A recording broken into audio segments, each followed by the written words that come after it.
Now you can hear me out there, peanuts. Well, this is the usual after, before, pre-show, after show, but there's not much happening at the moment. Yes, start, man, go, go, go.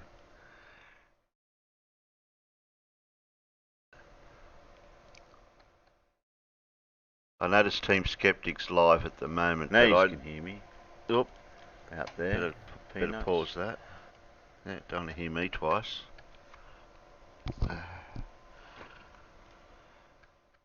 Alan's showing his Star Trail stuff over on Discord at the moment. Well, I was waiting for you to stick it out to the stream live before I start. Yeah, I can do that for you. There you go. They can see. They'll be able to see whatever you're showing now. Yeah, well, a photograph of the night sky, but completely before processing.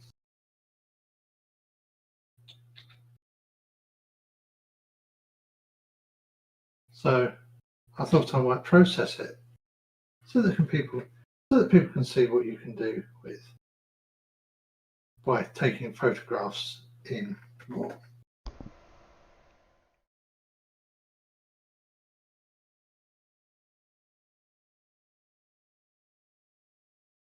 And this image is that RAW that it hasn't even had the white balance applied to it yet either. So first of all, I'm going to pick a... So we're going to see this live, are we? How you process a bit of video? Still photos, not video. Oh, still photos. Okay.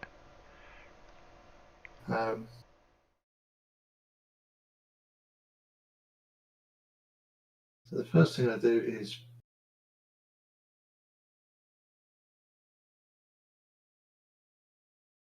set that value to 0. That looks a bit better already. At least it's not green anymore. That's just very dark blue. Yeah. But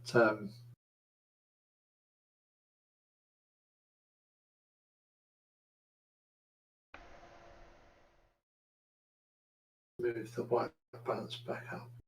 Won't take it quite up to the color temperature of the sun.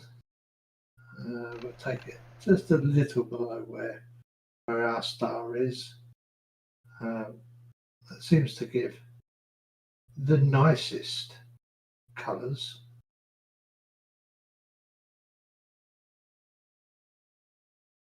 And then what I'm going to do is I'm going to boost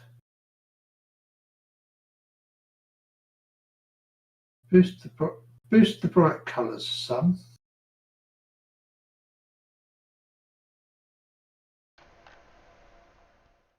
By pushing up the highlights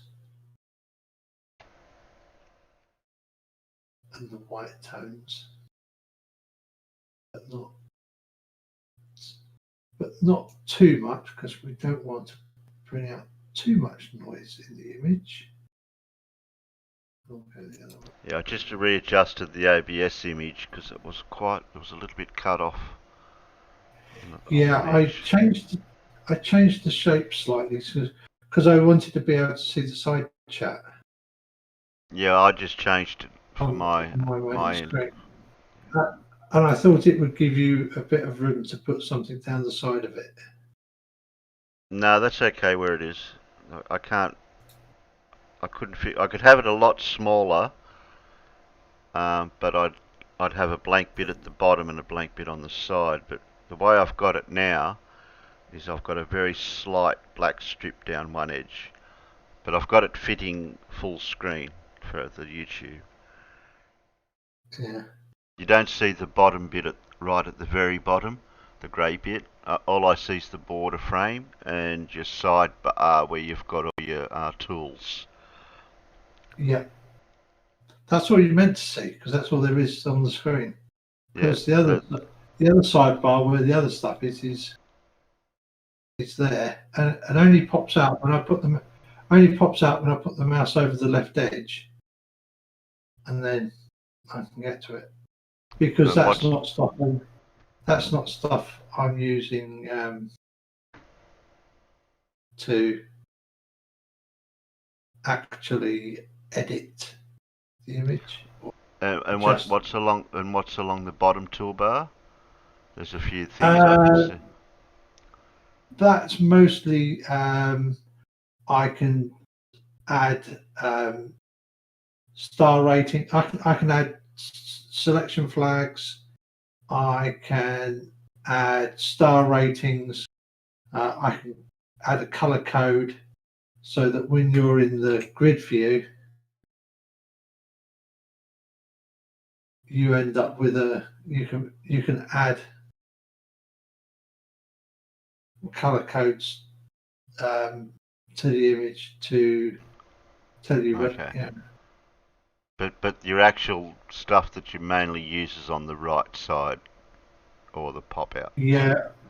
The one down the right hand side is in the develop module, which is what we're in at the moment. This is where all your image manipulation tools are. So the first one at the top is the color profile that you can on an ordinary photograph, you can use that to change the sort of like the overall feel of the picture. So sort of like on the landscape option, which is the one I've got chosen here,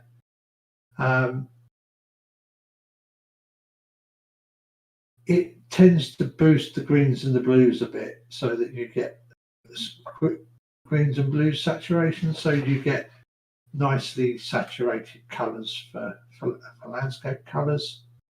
And there's options for portrait, which give so it kind of allows you to have a selection of how various tones are reproduced in the image as it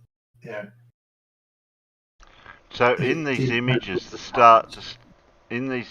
the stars are actually there in the background of what we can't see, and only by manipulating the Well, there's some stars that you can't see initially. Mm, So if I hit reset, I right, can reset it back to how I started, right. So we which is can't see many stars now. well, all the stars have suddenly gone green. Oh, Okay, okay. because this is actually before color balance has been applied to the image. Okay, so there's no color balance been applied, which means that because there's twice as many green so green colored sensor pixels as there are, there's as many greens as there are red and blue combined. Everything ends up looking green. Is that to do with the color of light, that like a spectrometer sort of effect? It's to do with it's to do with making the camera sensor approximate our vision and Mm-hmm. and of course film is also designed color film is also designed to approximate what we see. So our eyes tend to be about twice as sensitive to green light as it is to red light and blue light, Mm, okay. because we've got about twice as many green sensitive cones as we've got red cones or blue cones. So half of the cones are green sensitive, a quarter of the cones are red, and a quarter of the cones are blue. And it's the same on the camera sensor. Is that Half is the that does that correlate with anything to do with where people are colorblind, like with your senses with your eyes, how they see color? Yeah, because some people don't have red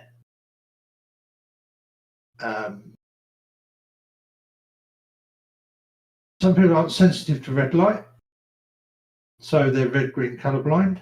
Mm. And some people aren't sensitive to blue light, so they'll be blue-green colorblind. Mm.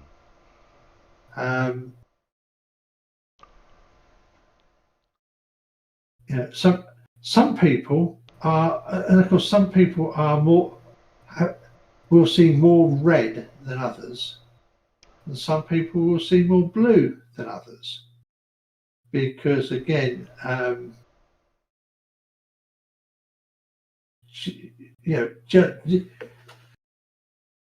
just where exactly in the spectrum you stop, your eyes stop being sensitive, isn't hard and fast.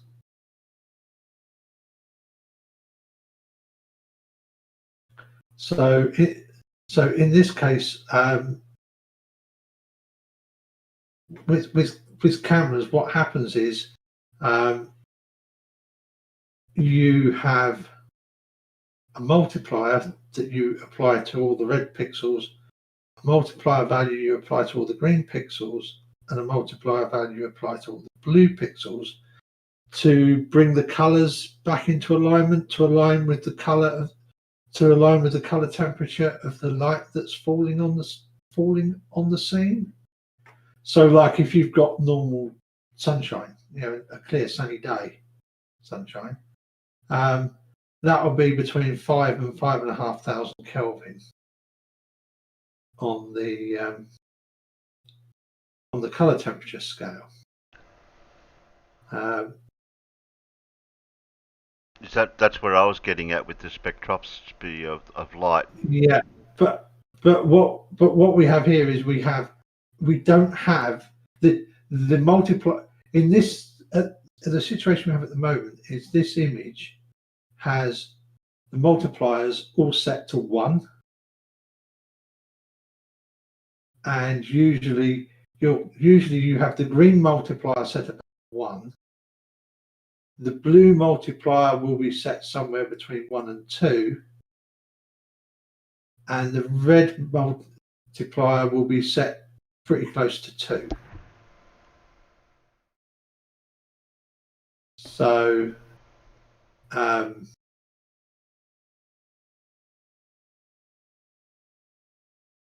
but I say at the moment, in the image, the colours are all set to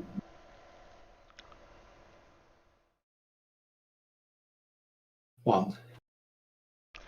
Have you ever got this image and inverted it? You know how they do the inversion where they turn it to a negative? Well, yeah, I can do that by doing.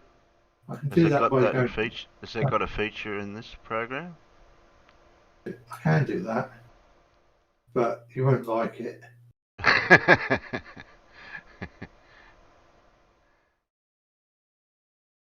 Oh, flirt, that hurts my eyes. You had enough yet, Terry? You had enough? Yes.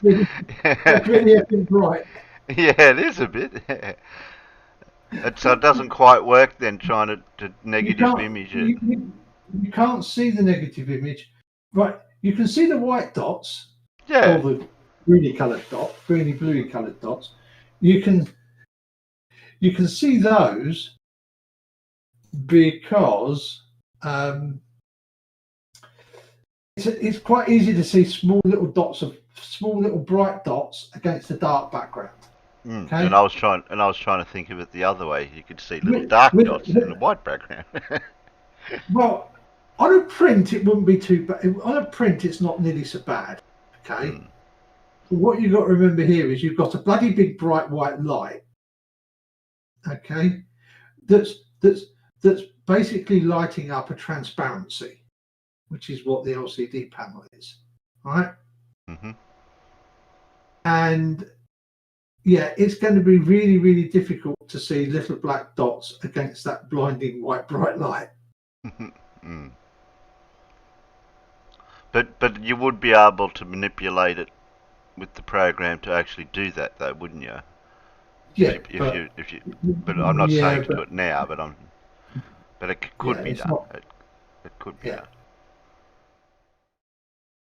So Right. I'm going Okay. What are you up to now with to.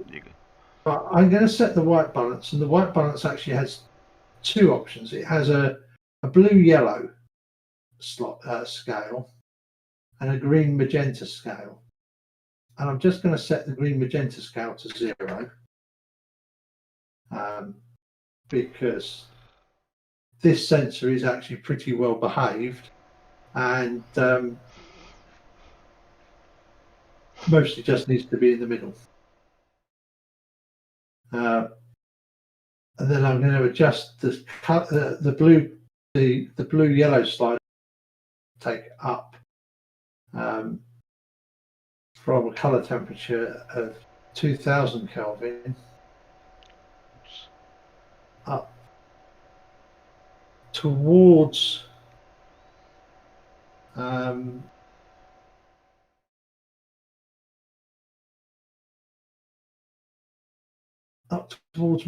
closer to what we see with the sun. And now the sun is sort of between 5 and 5,500 Kelvin. Oh, I'm back. Hello, Bandy. Good to see you. Hey, Yeah, hello. I just DM'd him because he was down in Gems. I didn't know what was happening down there.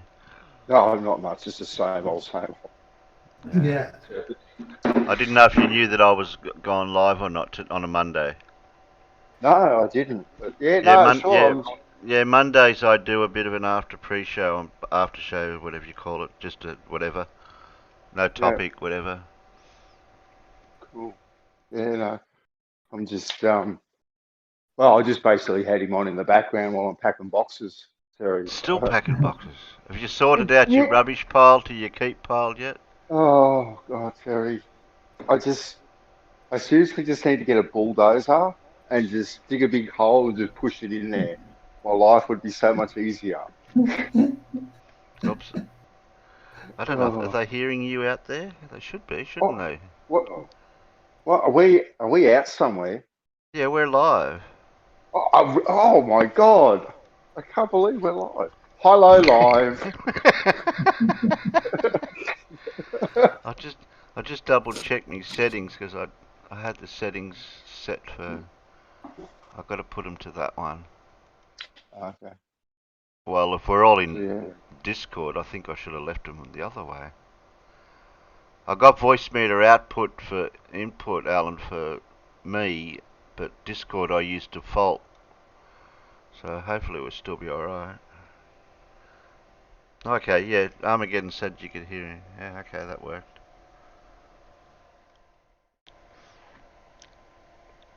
And everyone out there could see what I just did. Playing with these sound settings. uh, no, we're just learning to. We're going to play a video in a minute, or a couple of video, well, a video of Team Skeptics debate with two people. I've just Okay. got that on pause, waiting to play that. And at the moment, Alan's showing us a bit of a brief overview of how he sets his images that he does for these stars. So Okay.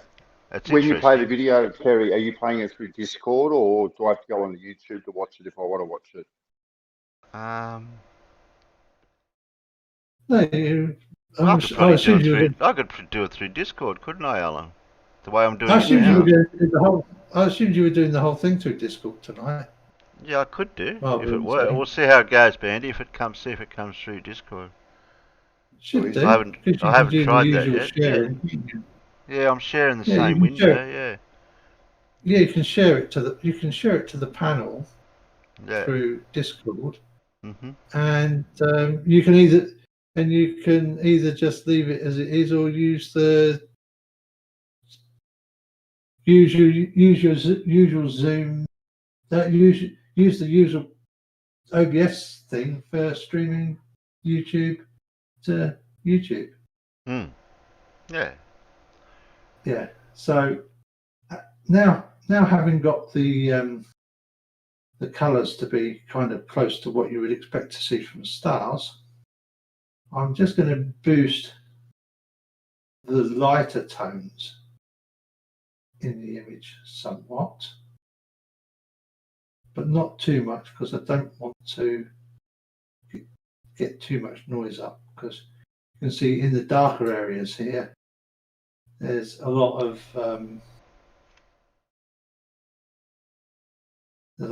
background noise, and of course I can sort that out by pulling the dark colors back down, and that will help reduce the noise somewhat. Bring the dark tones.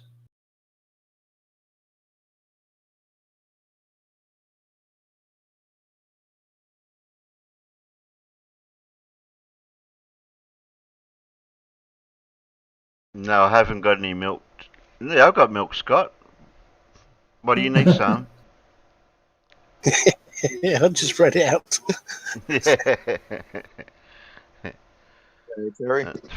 Hey mate, yeah, if you're in Discord, we're streaming live through to YouTube at the moment because Alan's just sharing some stars that he's taken photos of, and he's going to show us how he does processes them. I've got a video that we're going to go through in a minute of a debate that happened today, which is still happening, but I've paused it at a certain point. So we're going to play that and talk about that. So this is my Monday afternoon before pre-show show. Yeah.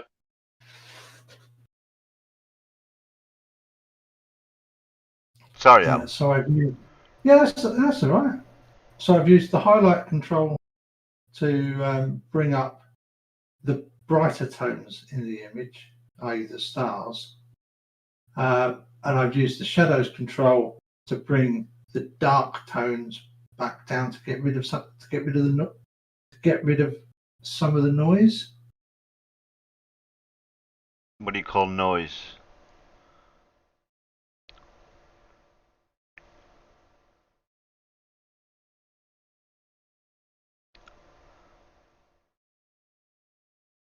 All this, can you see all this sort of like brown fuzziness in the image? Yeah. It doesn't.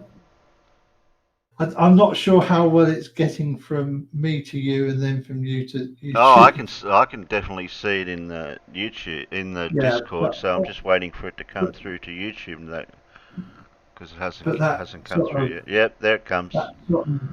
That sort of muddy brownness. Yes, we see it in YouTube. They can see it out there. I can use the noise reduction, so I can push the color noise reduction up some more to remove some, and I can put some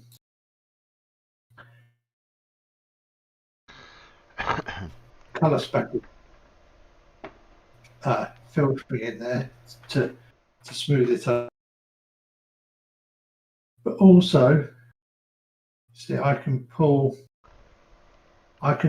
make the blacker bits blacker, pulling the blacks shadows down.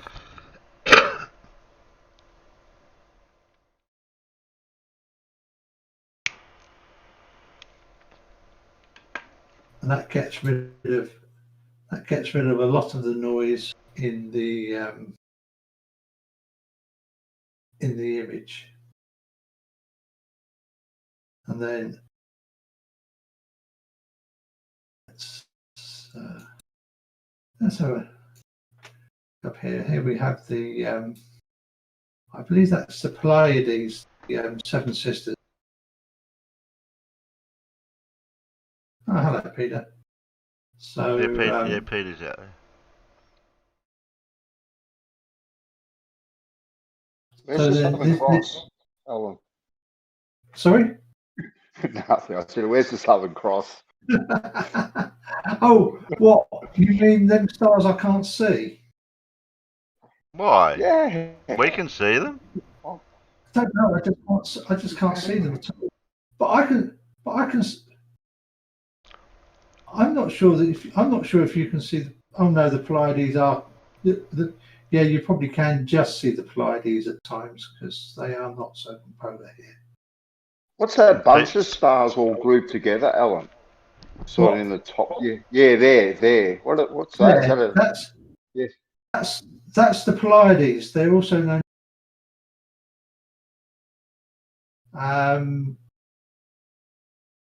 Some interesting star names in there. Mm.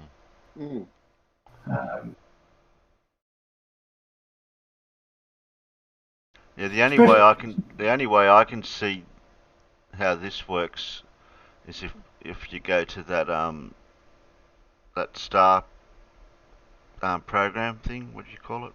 One what where you you can mean, see all the Stellaria? stars. Yeah, that's it. And actually see it visually that way to see what we see to what you see with the stars, like that. Yeah, That's the only way I'd be yeah. able to see it, That's work it out. that's how I know it's Seven Sisters because I looked it up. I looked it up in Stellarium. Yeah, that's a good So program. That. yeah, so these next 5 sliders down here after the ones that do the control the brightness in the various different levels. Sort of they call it presence, and it kind of it helps increase the sharpness and clarity of.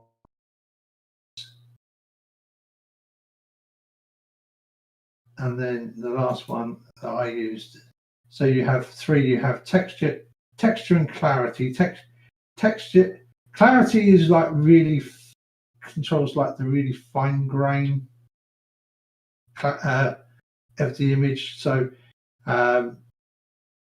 if you've got noise, clarity is nice, but it makes all the noise look really sharp as well. Whereas texture is a bit less fine grained, so it works on things that are that have got things that are a bit more things that are a little bit bigger in the image. And then there's a slider called dehaze, where if you have a landscape photograph that's got like UV hazing in it, that will help reduce you can use that to reduce the apparent effect of haze or mist in the atmosphere. But I shan't need any of that in this one. And then you have 2 that adjust the color tone. You have vibrance, which you can use to adjust the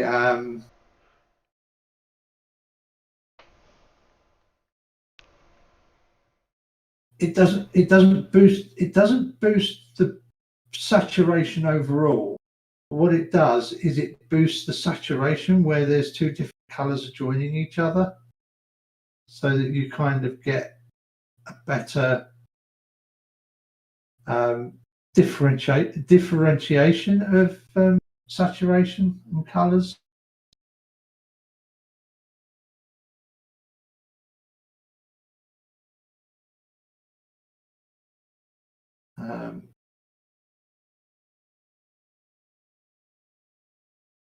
So and then we come down to the sharpening, and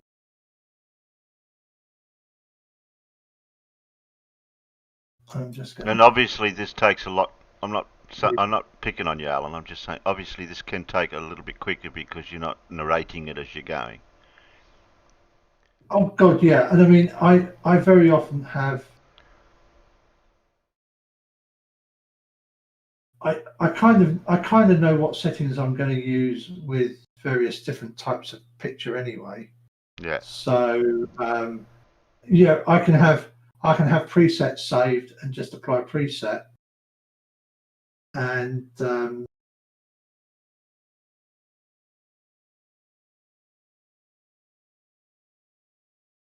I can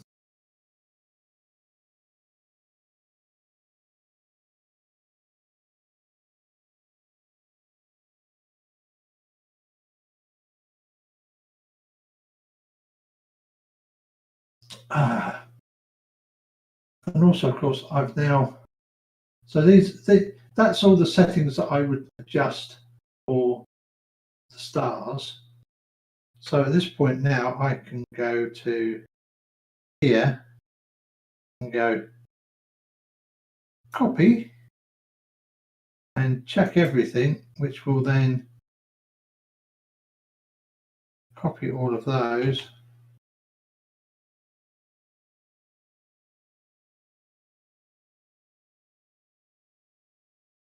Now,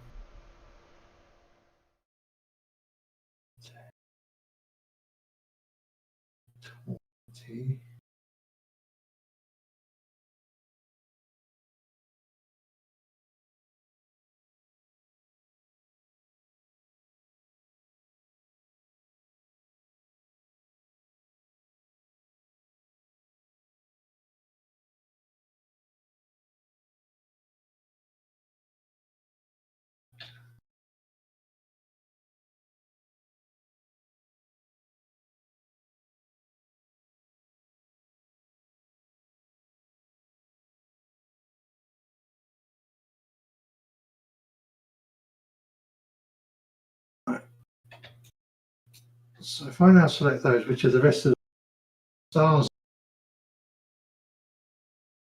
I can then just paste in the settings that I use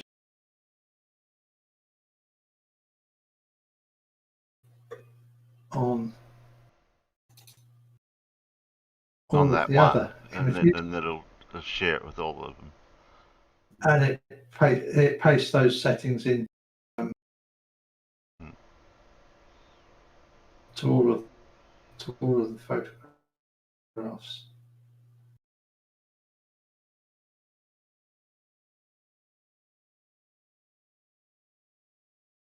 Gary said the stars follow the exact same path across the sky every 23 hours, 56 minutes, and 4.1 seconds, and it never changes.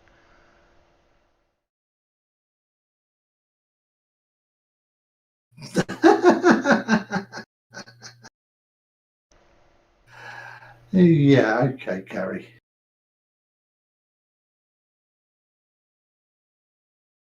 Has he got the time right? The 23 hours, 56 minutes, and 4.1 seconds part right? Yeah, that's the sidereal day. Because we're orbiting around the sun, the time it takes for the sun to get back to the apparent point in the sky is ever so slightly longer, because we've gone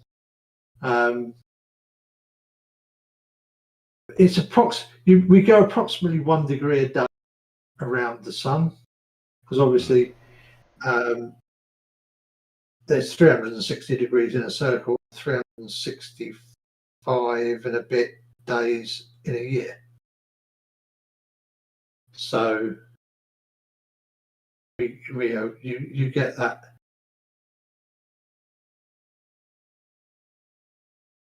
Star Trails Gary, proves the flat Earth. All of them make a circle around Polaris. What about the southern Gary, pole?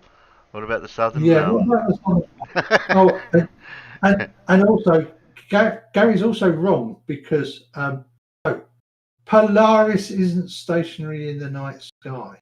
Mm. Polaris rotates as well. Yeah, the Polaris is not the actual center of the rotation.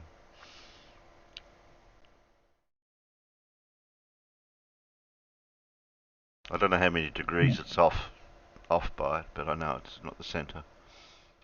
Yeah. Are you nearly finished, Alan? Because I'll get to the video in a Yeah, minute.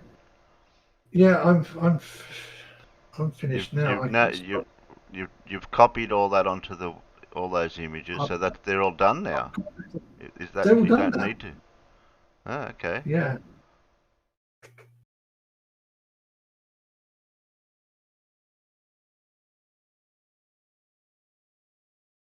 Now you can slideshow them now, can't you? And they'll turn it into a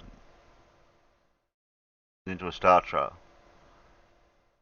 Well, I could, but there's only Only 5, 10, 15, 16, 17, 18, yeah, 19. There's only about 19.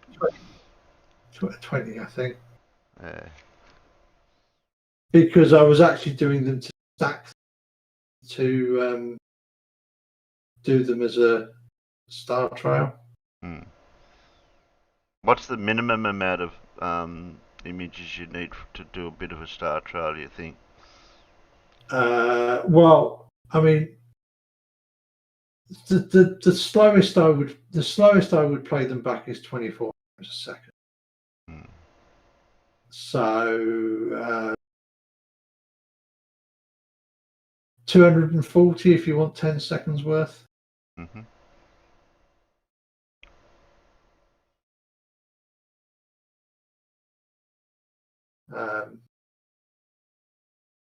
You know, if you want to do super duper mega high quality stuff, then you're looking at 60 frames a second. So I mean, I can do, which is, and 60 frames a second is 3,000 a minute. That's around 60 gigabytes a minute, based on based on the fact that I shoot raw. I like this question. At what point are the stars supposed to separate? Stars don't separate. I've never known them to actually separate. Well, actually, if you're standing on the equator and you look north, you will see the stars rotating. You will see the stars rotating Anti-clockwise. clockwise, and then if you look straight up, you'll see stars directly above you, going in a straight line east-west. Yeah. And then if you look south, you'll see them going Clockwise.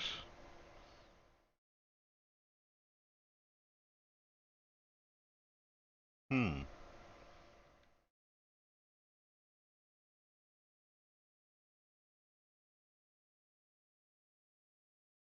Yeah, now Gary's saying Polaris makes a tiny circle in the same spot every. But Gary, all you flirts like to get really anal about little variations in things. So not good enough. Such a tight little circuit. It's not always in the same place. It's moving.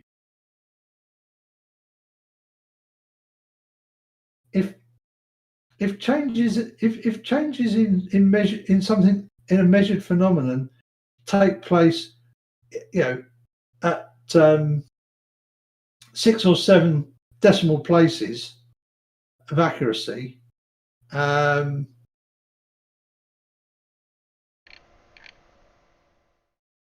that's a problem. Then Polaris makes a very, very big circle in the sky. Hmm.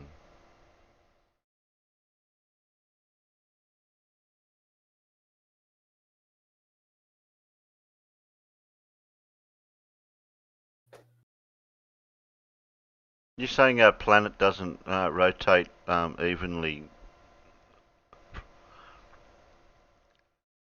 No, our planet rotates evenly. It's just that Polaris isn't exactly aligned with the pole. Hmm. And of course, they wobble and move. I mean, 2,000 years ago, Echostar was a completely different star in the northern hemisphere, and obviously, the Sigma Octantis was would have been further from the pole then as well. I have no idea what star it would have been in the southern hemisphere because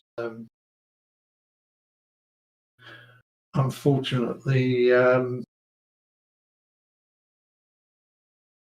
people only ever seem to talk about what's happening in the northern hemisphere. But yeah, I'm ready to stop this display whenever you are, Terry. But I didn't just want to turn my screen off, turn my screen share off while you were still sharing it out to. No, I've transitioned back to the Zoom. Okay. No, it doesn't look too good doing it through Discord back through because it's chopped up all over the place. I can't quite work out how I'd do that. That'd have to be full screened through here. I'm gonna have to do. I'll try Zoom. So I'll get out of there. I'll stop sharing. Stop stream. Is it stop streaming? All right. I'm going to say, to be honest, Terry, I find the video playback in Discord is often marginally better than the Discord than the video playback in Zoom. They're both absolutely crap these days. It's just I haven't got it set up as the right shape, if you know what I mean, for the scene. I had the shape set up when you were sharing a thing, but when I shared YouTube, it's not the same. I'll show you again. Just push. I'll show you again. Terry, I'll show you again. But Terry, you don't have to share the YouTube to. You don't have to share the YouTube from. You don't have to share the stream from. Oh, you mean here? You can just push it straight out to OBS for the folks in the. Yeah, but then you are not. Yeah, but you guys are not seeing it live. Yes, we are. Yes, we are. Well, because when you hit play, right, we'll see it, and we won't see it with the YouTube delay, will we? The YouTube, but you because you can push it. You don't have to push it. You don't have to push it through Discord, then out to YouTube. You can just push it from you. You can just push it from like you usually do when you're in Zoom. You don't push the Zoom window out, do you? You push the YouTube window out. Yeah, I've got YouTube playing now, showing out there through OBS. Yeah. And then we see it in here. And how will you see it in here? Because I'm not sharing it in here. Yes, you are. Oh. I'm looking at it. Wow. It says at my end. It says your stream is still running. We've just paused this preview to save. Yeah, you don't see the preview because obviously you need to. Okay. Well, I'll press play and then we'll see what happens. Yeah, that'll be fine. Okay. Here we go. Enjoy this video too. Okay, I'm just gonna let it play and I'm gonna put it on mute and you can speak from there. Go ahead. All right. So on that, they have a whiskey optic. It's not the one I'm addressing right now. Called the Revic optic. Revic optic takes just about everything into account, from Coriolis and yacht Voss to aerodynamic jump and spin drift, windage, elevation, you name it. Then there's Kestrel, there's Tracking Point, there's dozens of other companies that do this same thing. If they are all lying about Coriolis, shooters like yours truly would be able to tell. Because our groupings at 1,000 meters would be shit. And it would be very obvious to see. Effect is the effect. Oh, sorry. That. That's fine. So my question to you during our back and forth is, why would they lie when every single person who builds these optics stakes their livelihood on what they do and how they function, why would they lie about it when they can go to prison? Human greed is something you can always count on for driving just about anything. Just about everything we do is based off of human greed. But this video is talking about getting a dope, which is a data of previous engagement. I'm not going to display my dope that I have for my rifle, but that's okay. I don't have to. Anyway, my next one. So there are different weights for different calibers of bullets. I'm going to be referring to something called grains. A grain is a unit of measurement. It is 1/7,000th of a pound. 243 Winchester is a very light, very fast round. It's shooting roughly 3,500 feet per second. At 1,000 meters, it has dropped further than 308, which is a heavier, faster round. 308 is about 168 grain for the majority of rounds, and 243 is roughly 100 grains for the heavier side of things. 308 is going 2,800 meters per second. So why is there this big of a drop if gravity isn't a thing? This is something that we can calculate and we expect when we apply gravity to it. As a bullet slows down, it drops further because gravity has more time to act on it. So how does that work on the flat Earth, I guess my question is to you. Because from what I've seen, it doesn't. But that's just from what I've seen. Now, the last thing is Echostar 11. This is a little bit different. This isn't purely ballistic, so I do apologize for that. Echostar 11 is a satellite that was launched on July 16, 2008, and was used by Dish Network to provide a direct broadcasting service, and it had a camera on it. Dish Network had a channel dedicated to it 24/7, channel 212. It was decommissioned much later due to damage by radiation, which is, again, something we would expect to see in space. If you claim it's CGI or fake, it's up to you to prove that it is. And if you can't, then I'm going to be implying Hitchens' razor, which is perfectly acceptable for me to do. But other than that, the last thing I have is back to ballistics. The Battle of Jutland in World War I. In it, British ships engaged German ships, specifically battleships.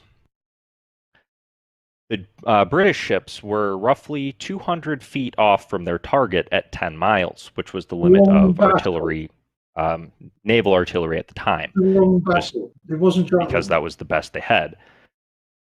What was that, Alan? You got the wrong battle. It wasn't Jutland. It was a battle off the Falkland Islands down in the South Atlantic. Because that's the point. It had to be in the South Atlantic because the Coriolis was backwards on their range tables. They didn't allow for being in the Southern Hemisphere. Mm. They allowed for Coriolis. They just allowed for Coriolis in the right direction. In the Northern Hemisphere, not for the Southern Hemisphere. Yes, they used Northern Hemisphere tables, not Southern Hemisphere tables. Ah. That would have confused him.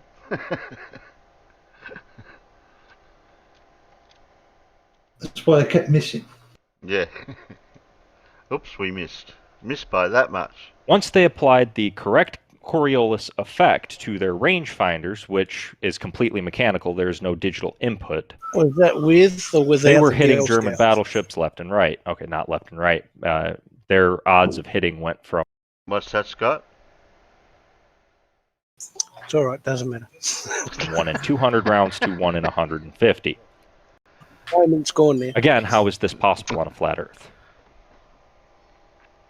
I yield the rest of my time to the moderator. Okay, good deal. Good deal. You sent me several links. Are you sure you want to stop there? We can go over those a little bit later. I want Okay. to be able to question Vlad and make sure that I'm fully able to explain exactly what I'm trying to explain to him, and make sure that he's understanding what I'm saying, and vice versa. Hell yeah. Vlad, you ready to start with your presentation? Oh, you want me to present and not No, answer those questions?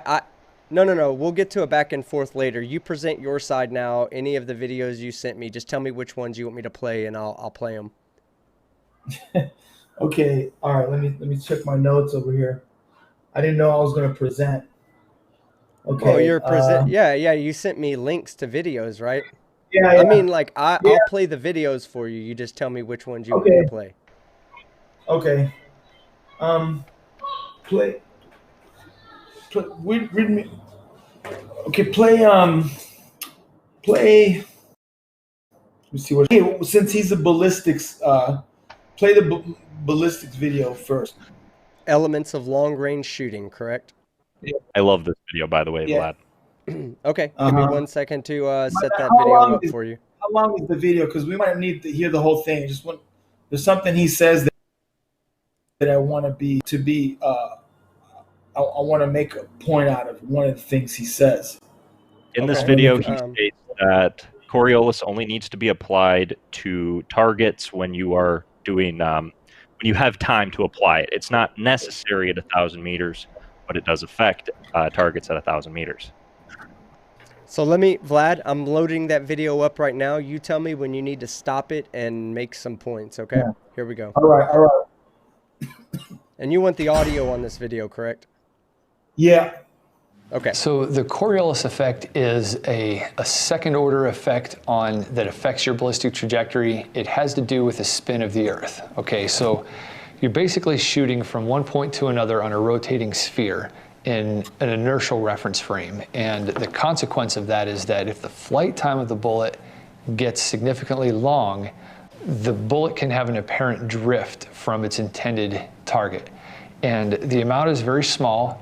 It depends on your latitude and azimuth of fire on the planet.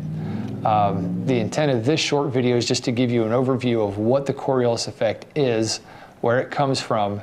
But if you really want to learn more details about it and learn how to calculate it, you can reference it in the books. Applied Ballistics for Long Range Shooting has a lot more detail on Coriolis effect. But to kind of give you a feel for it, it's a very subtle effect. You know, most calibers, by the time you have to get clear to 1,000. Okay, it's a very subtle effect. It is. Keep going. Very subtle. Yards before it starts to amount to one click on your fire solution. So anything less than a click is, you know, It's to do with the amount of degrees. It's minute, isn't it, Alan? For Yeah, how much it is affected. At 915 meters, which is 1,000 distance that Brian's speaking about there in this movie, in this YouTube video that we're looking at, it's about 75 millimeters. Okay. At now, what distance? At what distance was that? 915 meters. Well, 915.7 meters. And with my 155 grain 7.62 by 51 NATO that I shoot, it's approximately 70, roughly north south, at sort of about 50 degrees north.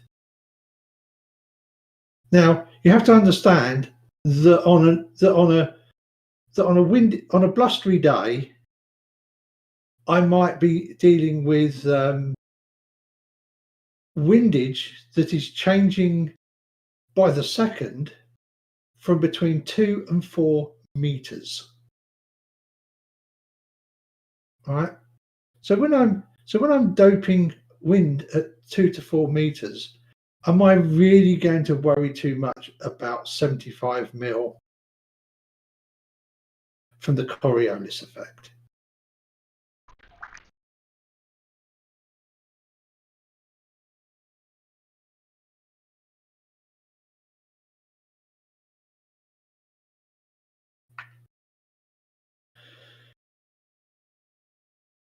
it's like I said, it's just not. It's just it's subtle. It's usually hardly worth adjusting for. 75 millimeters. It's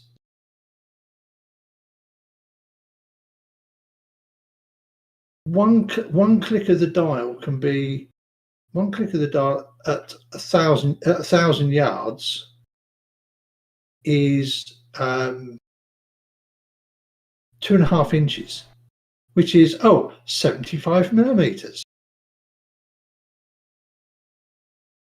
Could you say a bullet that's travelling at 1,000 yards or 1,000 meters? I think in meters.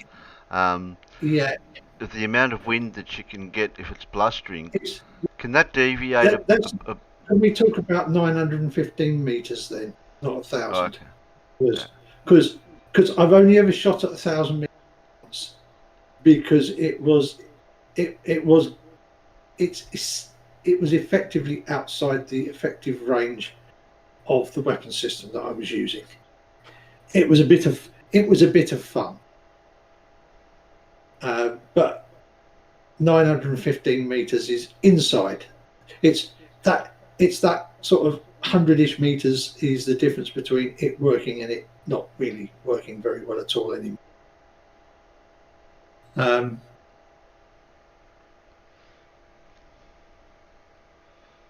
Yeah, you've got an effect that might be one click, yeah, whereas you've got a windage effect that is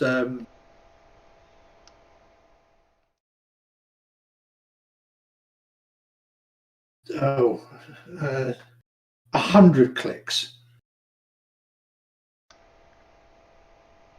because you might have 20 minutes of arc of windage and 4 clicks per minute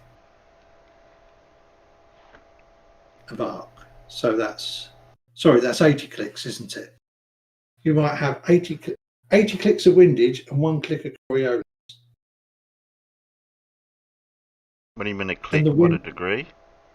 Right. No, the sights have click stops, okay, and like the click stops on the majority of telescopic sights and the majority of target sights are 1/4 of a minute of arc, and you might have wind that is 20 minutes of arc. In fact, I've shot in conditions where I've had 30 minutes of wind.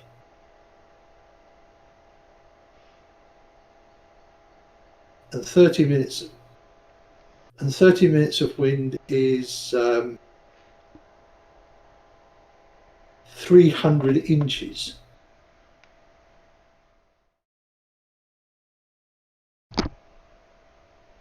That's getting on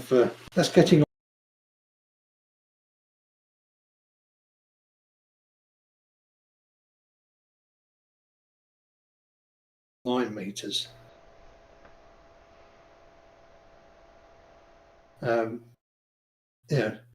So to say that you've got 2 to 4 meters of wind is actually not a hugely strong day, not a hugely strong windy day, and 75 millimeters of wind of Coriolis. It's not something you're going to be super duperly worried about. It's the same with the Echostar effect. It's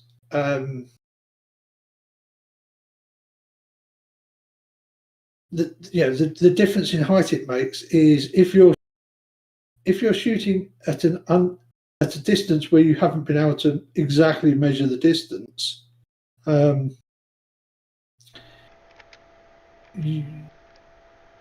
misestimation of range 30 or 40 meters, 30 or 40 meters at 900 meters plus is going to make about 5 times the difference in elevation change.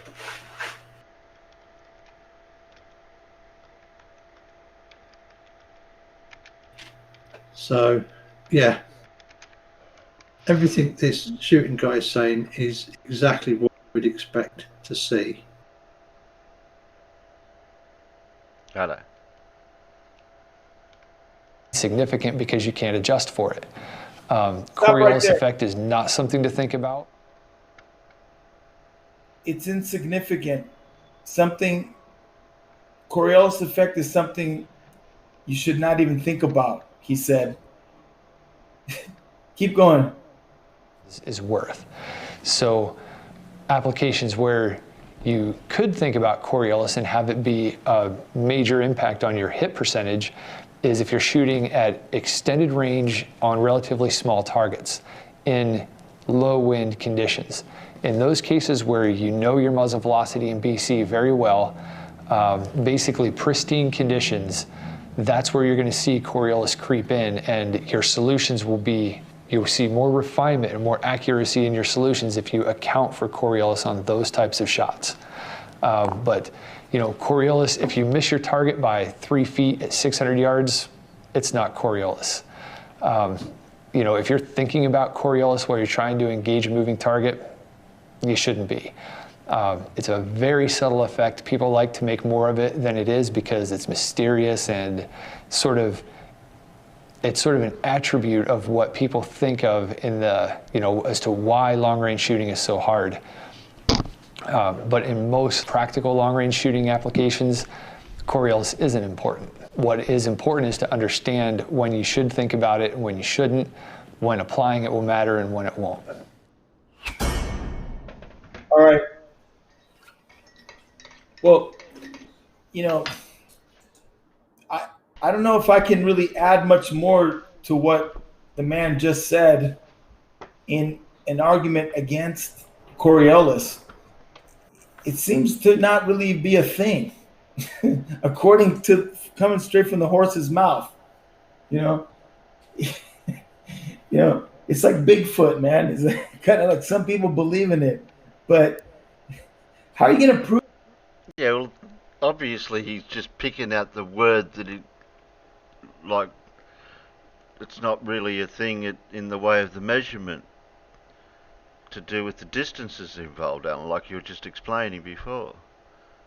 Yeah, I mean, I'm talking about shooting. Yeah, I'm talking about shooting where you're firing a projectile that's going to be in the air for about 2 seconds, and yeah, it's traveling 1,000. Yeah, it's traveling 1,000 meters. The calculations become complicated because obviously because the bullet is constantly slowing down. Yeah. It changes the, yeah. If you were doing it in a vacuum, okay. If you were doing this on the moon, where there's no wind effect, then and there's no and some of the other effects are removed because there's no atmosphere to operate against. Where you would solely have the Coriolis effect because the thing doesn't, it doesn't lose velocity. It's pretty easy to work out because obviously you have projectile moving at constant velocity from one latitude to another latitude.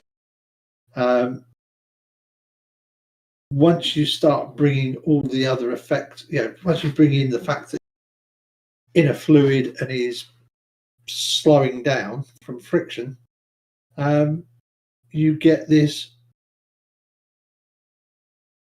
You get an effect that isn't simple to throw into the basic equation for Coriolis.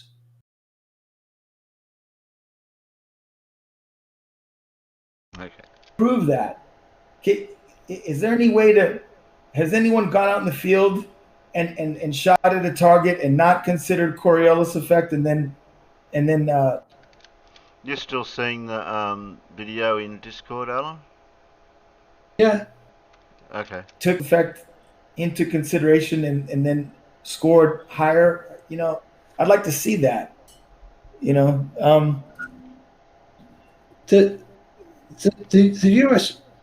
the US Army have used Doppler radar to measure the track of bullets of small arms to get the empirical data needed to calculate all this stuff. Armageddon's Fire's a bit confused. Did he say that did the shooter say, or the person that was just talking then, I think he's talking about, say it doesn't matter or it does, or was that my understanding? It was to do with the distances. Yeah, you have to go a very long way for it to. You have to be at ranges of over 1,000 meters,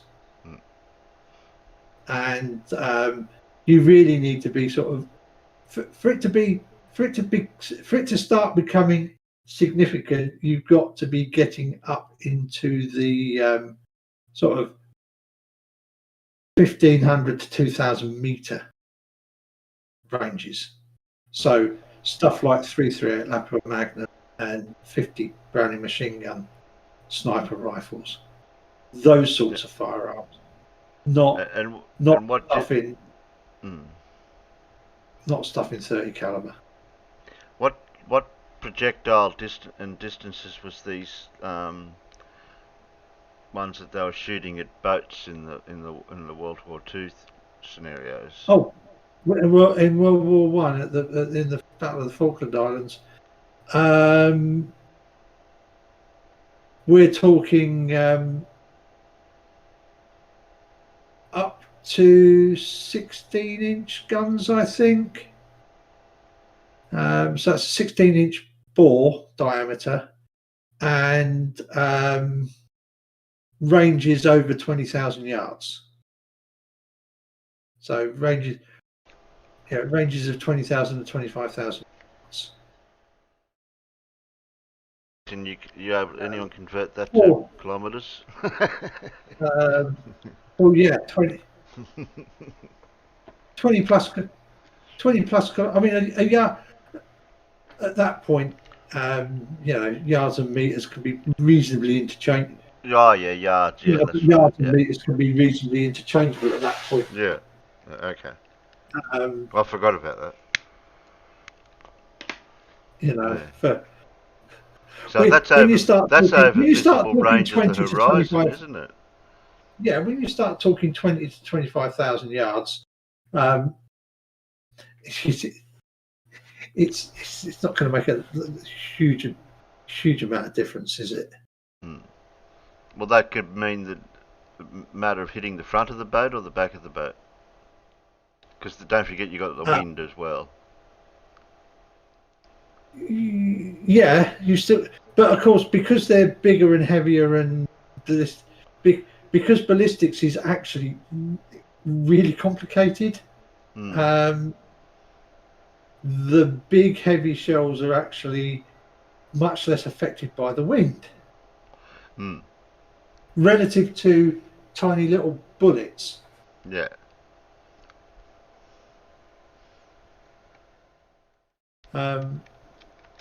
What happens is the tiny little bullets get pushed around a lot, so which is why it can be quite difficult.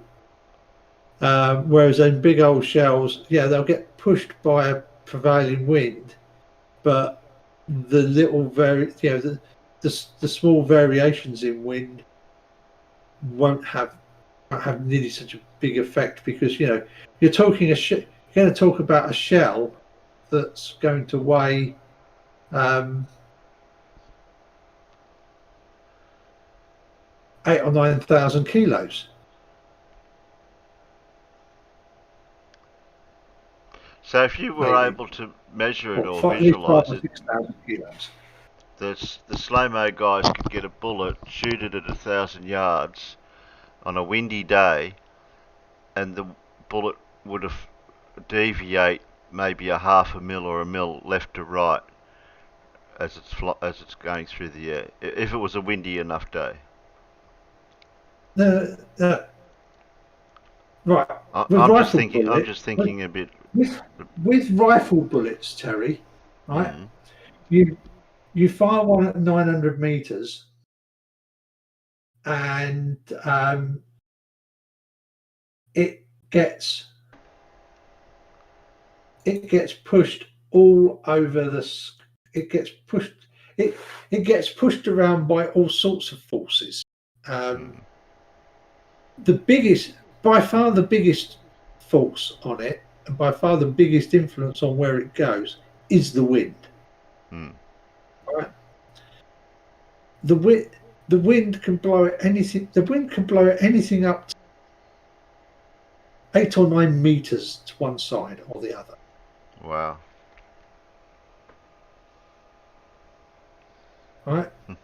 Now, if the wind's going to blow it 8 meters to the side, are you going to be worrying about a force that can move it 75 millimeters?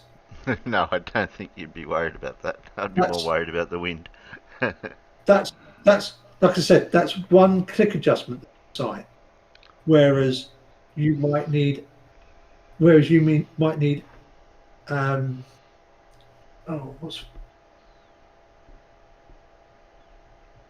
Yeah, you were saying about the click for a quarter of a degree.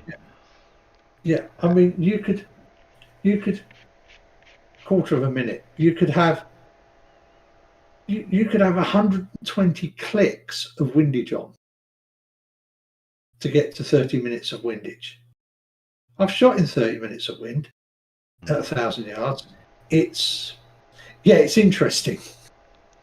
The other question I've got is, if your guns, say your gun is level, spirit level, roughly, and you're pointing at you mean the bore line is horizontal? Yes. Yeah. And your target is measured. Say it was measured the same level, same height as where you're shooting from. If you could measure that, say if you were a meter off the ground, and you could get the target a meter or level all the way to the target, and when you shot the target, how much drop would a bullet have at 1,000 yards or 900, whatever you call it, meters? Oh, can you give me like 30 seconds?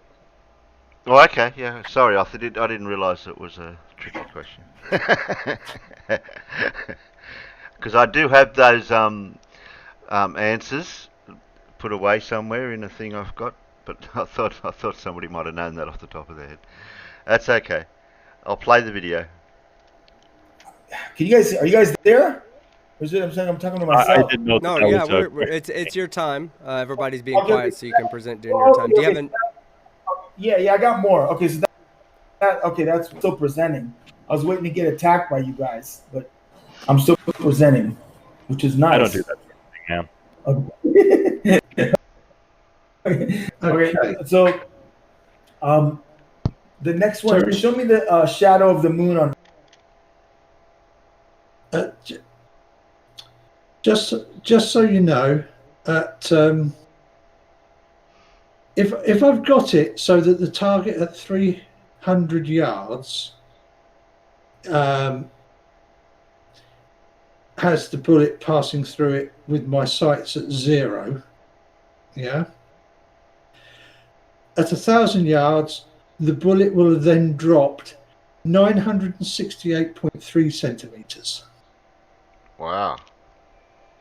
So it starts, the bullet goes out, it goes up a bit and then drop, because obviously it has to drop down, because it's constantly dropping when it leaves the muzzle. Yeah.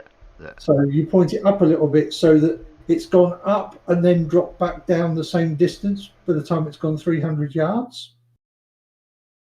And would that be with all rifles, depending on the ballistics of the yeah, projectile?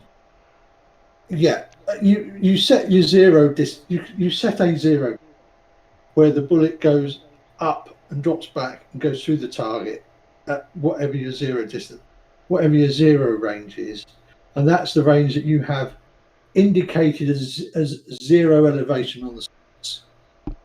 It's not, because the rifle is always going to be pointing out slightly, because you never get in real life. You're never going to fire the rifle horizontally, because you're never going to hit anything, because the bullet's always going to be below the. I have to correct the word I used. I didn't mean ballistics. I meant the type of shooting. bullet. The type of bullet, because some bullets are more powerful than others. Yeah, this is specifically for the rifle and ammunition I use. Right. Okay, so this is specifically for my rifle setup, and specifically with the rifle ammunition that I shoot. You should hear the stupid things that Gary's saying out there. Yeah. You know the old thing of where you shoot a, where was it? Yeah, if you shoot a target or shoot something, and then you drop a bullet. Gary's just talking. If you fire the bullet horizontally and you drop a bullet, yes, the two bullets will hit the ground at the same time. Hmm. And now he's saying if you shoot the gun straight up. Yeah, he's just being an ass. Yeah, Sorry. That's being very immature. Those type of statements. That one. Yeah, but if you imagine that you've fired it uphill ever so slightly, so that it's come back down at 300 yards to be on the sight line. By the time it gets to 1,000 yards, which is 914 meters, it will have dropped a further 968.3 centimeters. And how good of a shooter are you if you can shoot it perfectly, where all groups of the bullets are all in the one hole? What, at 1,000 yards? I don't know. He never mentioned the distance. Who's that? Wybanger? Yeah. I suppose if you had no wind, Terry, like for your target shooting, for what you showed me, Terry, that's the circular group you shoot is normally distributed. It is perfectly random and normally distributed. My rifle and ammunition combination shoots around about 1 minute of arc groups at 1,000 yards. That's pretty much, it will keep all of the rounds inside a 1 minute of arc circle. He thinks that they're all going to go through the same hole. Yeah, well, he's an arsehole, isn't he?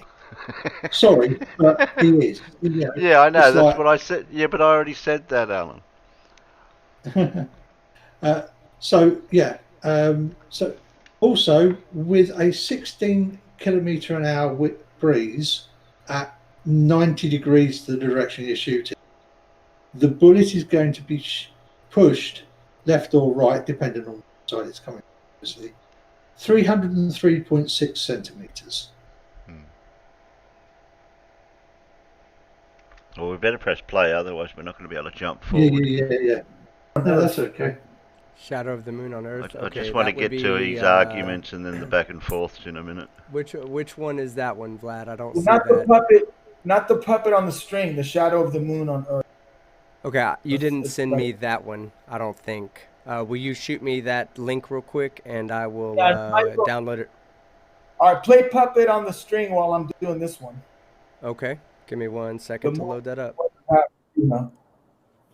So he's just using videos, and then cherry picks a little bit out of the video, thinking that he's got an argument. And here we go with that. That's what it seems like. Lucky I caught that. No, I heard it, Alan. I heard it. I heard it.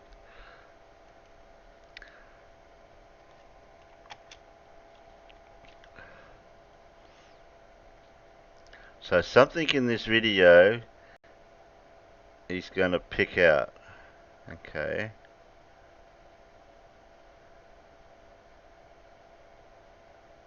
Oh, the jumping. You think the jumping part because there's less gravity? I'm just guessing what he's going to try to pick.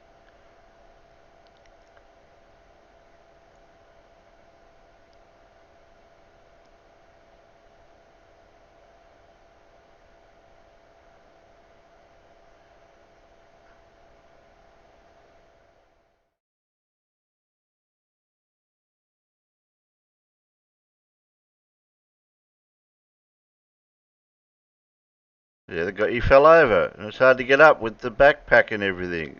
They're not very maneuverable, the systems they've got. They're top heavy.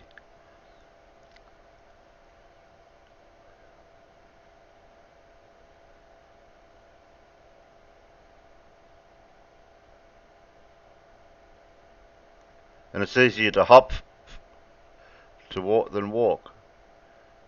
They mentioned that. Took less effort for him to hop around. Yeah, because the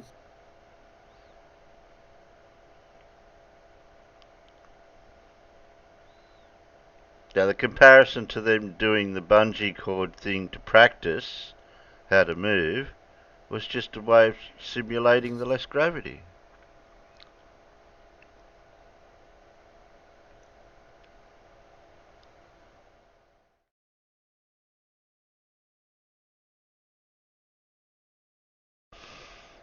I've never seen all these videos before. These bits, somebody's collected them all like this.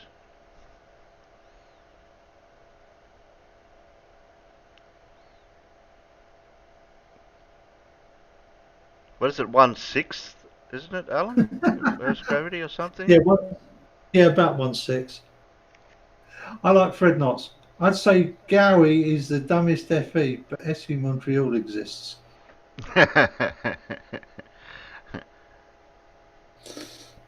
Oh, there we go.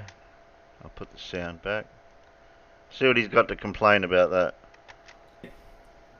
Okay, so, and I'll tell you another thing about that. In 1969, oh, wait a minute. I must have missed something there. Big fat hoax. Very silly.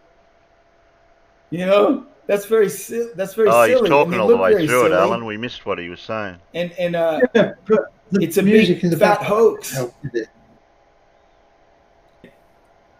Okay, so, and I'll tell you another thing about that. In 1969, President Nixon phone called them with a telephone. How you doing up there?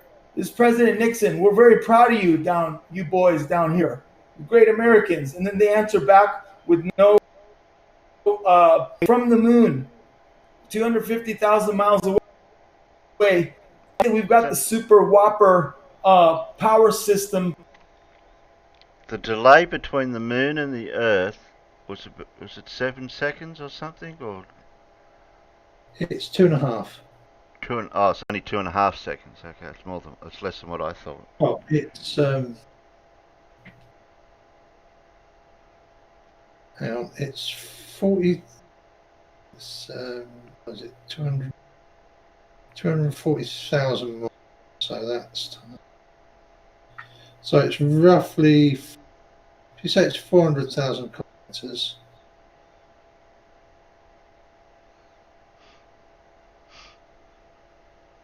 If you guys are sub to my channel, I can give you a spanner. Yeah. Oh, Gary. Sorry, the round trip. It's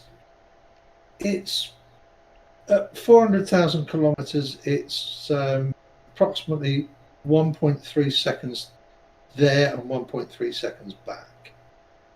So it's not a real big difference, is it? If you're having a conversation. No, but there is. But because you're going to. And remember, when you're having a two-way conversation, you're going to have you are going to have a sort of a 2.5-ish second delay in the conversation between each person speaking, because you'll finish speaking and it'll take them a 1.5 seconds to hear it, and then it'll take you a 1.5 seconds hearing them back.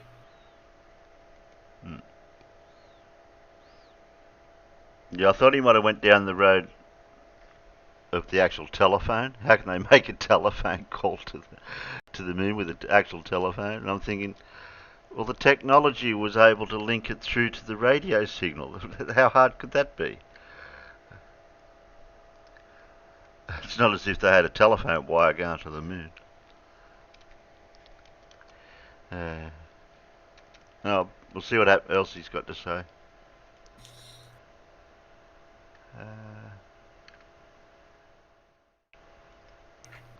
Sorry, I'm just fixing people up in the Peanut Gallery, if they're sub to the channel.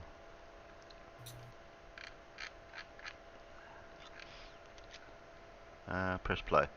To catapult that boost that transmission from Earth, you could say it exists somewhere, but how the heck did they transmit from the moon back to Earth with that little bitty satellite dish they had? It was big, and they had it's known they had like 8-9 volt batteries in there. So again, you got to be very naive person that you could transmit in real time without any sound delay, and never mind that, just to transmit the signal from the moon while everything's moving around and spinning. You know, and then I'll put on top of that, when did they get to do some practice flying those vehicles they use? When they get to practice it within a real environment like space?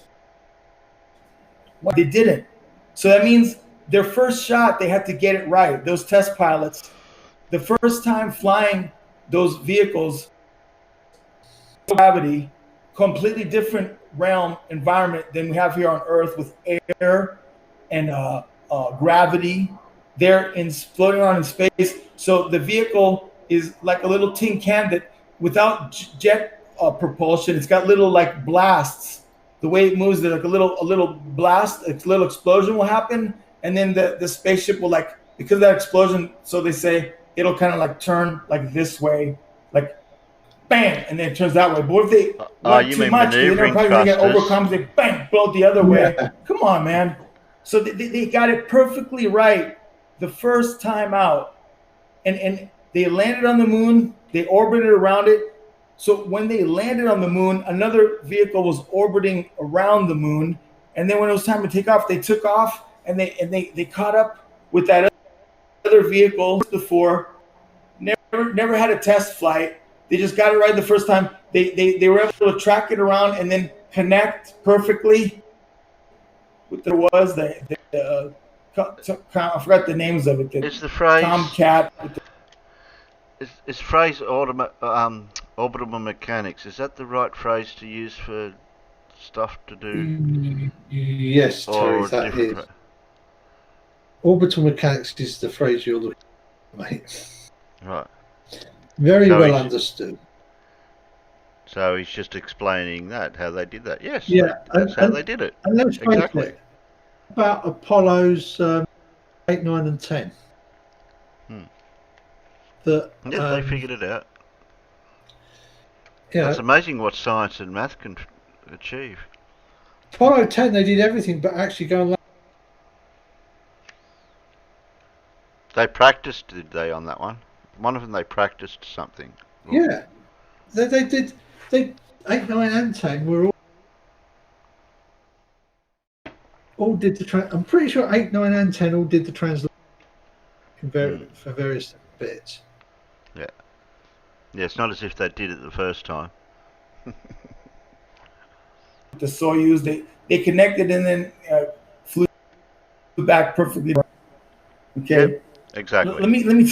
And then the last one. Hope I didn't go over 10 minutes. The last one. No, you're good. Is the last one is really what is the death blow for you guys, Oh, for the that's a globe bold Earth, claim. or at least for the whole solar system heliocentric Is he model. transferring everything off his phone? This is death for you guys. I'm sorry, but I got it. The truth is more important than Jinx, you said. hope I get. Trying to Okay, finger I think it's sausage here. illusion. I hope I get this right. Okay, here. I'm sending it to you right now. Okay. This is going to be the all right. Okay, it says sent. Did you get it, team? It hadn't come through yet, but give it 1 second. Isn't that exactly a thing that you could use with the flush of how long things take to get from A to B? Like he's saying, did you get it yet? Like he's just pressed send. It's got to travel at the speed of what? Is it the speed of light or the speed of sound or whatever it is? It's got to travel at the through the speed of system. internet. It's got Yeah. It's got to travel at the speed of internet. Yeah. He's saying, you got that yet? Like as if as soon as he pressed send, he says, oh, you got it straight away. Like, have you got it yet? Yes. The signals travel down the wires at approximately the speed of light. It's going to be it's going to be a little fraction. It's going to be a fraction, but approximately the speed of light. The signals will travel. But of course, there's lots of delays going through. Every time it goes through a node where it has to go through a router or whatever, anywhere else, it's going to have electronic delay, propagation delay through the electronic circuits as well, through the amplifiers. Yeah. So it's not as if as soon as he pressed send, Team Skeptic's going to go, yep, I got it, straight away, within a split second. No, it might take a couple of seconds.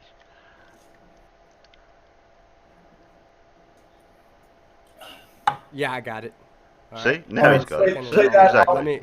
Let me download it for you real quick. Hold on. All right, I'll narrate us. Oh, this is just an image right here? This is just an image? No, it should be moving. Do you see it moving? That's the cool part. It moves. Yeah. Okay, yeah. Give me 1 second. What is it again? I got it. Hold on. I'll walk us all through it, nice and slow. All right, give me 1 second to add that.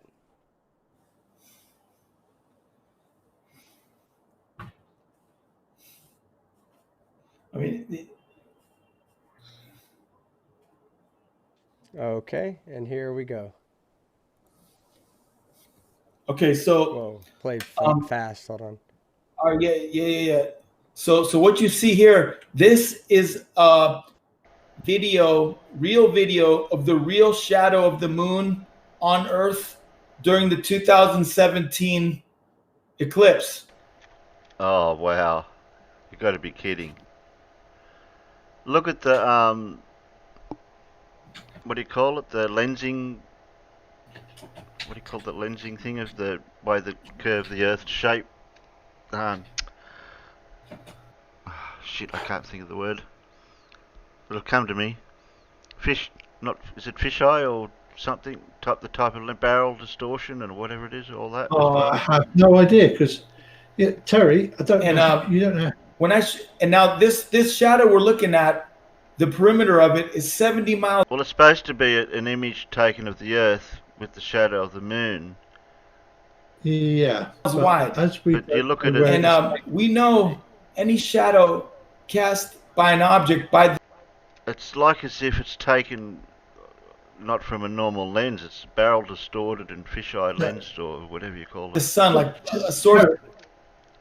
Terry, that's actually quite hard. That it's not actually that easy to, because unless you know what lens and camera system was used, and where the camera was and how fast the camera was going,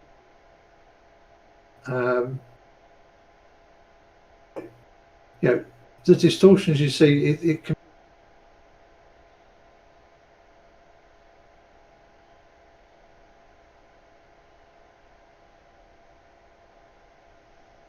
it's sped up, obviously, as well.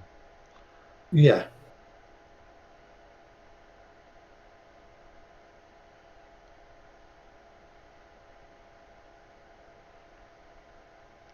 I can. Yes, I'm Gary, it's really hard to do calculations to work out exactly what you're seeing when you don't know any of the information that you're starting from. Yeah, that's what I'm saying. Mute Donkey and Armageddon's Fire, Alan. It's slightly agreeing with me because going by the image, the way it looks to me, it's like as if it's a zoomed in GIF that they've cropped to give that effect. So you actually see the shadowy, the actual shadow part. That's the effect Yeah. that I can see what they're trying to show. Okay. All around that dark part, which includes that light part we're looking at in the background, which I'm saying is sunlit Earth, but the proponents of globe Earth will say, no, it just looks that way, but that's really in shadow. That's the penumbra, and it's as big as the United States. It's like 2,000 miles wide. But what we're seeing is the umbra, which is smaller. So What?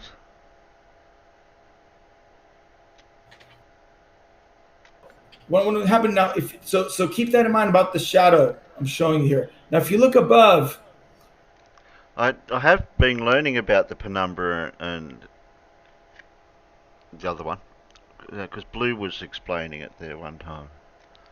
above the shadow in the sky, you see the actual eclipse. It's cool. The moon goes in front of the sun, right? The sun appears. Is he talking about it when it comes across like this to in front of us, where it's bigger? There's the sun. It goes out, and then it's behind the moon, and then it appears. Okay. Now, if that sunlit Earth back there was actually shadow, penumbra, the fact that we see the sun tells you we're seeing sunlight. The fact that there's a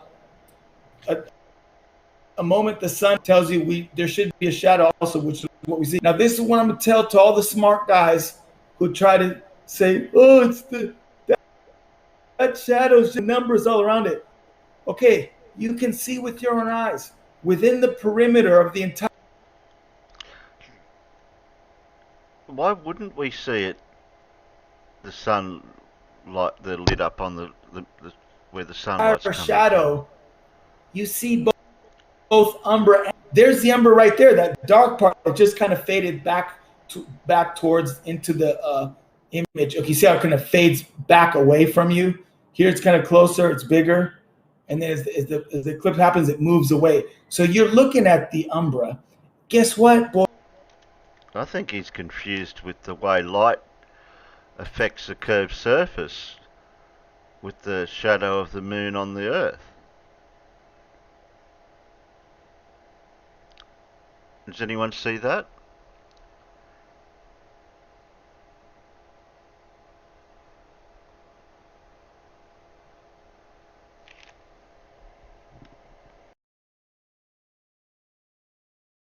No?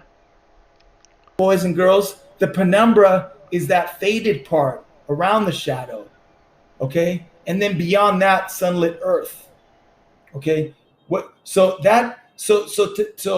To be clear, a shadow is like if it was a human body. You can't. A human body has a head, torso, and legs, arms and legs. A shadow has umbra, penumbra, and also antumbra. But I'm not going to get too complicated. We need to talk about that one right now. So to try to say the shadow is the umbra, you can't have a shadow with umbra and no penumbra. A shadow is umbra, just like a human body is head, torso, legs, hips, and arms. The whole tamale, baby. The whole thing.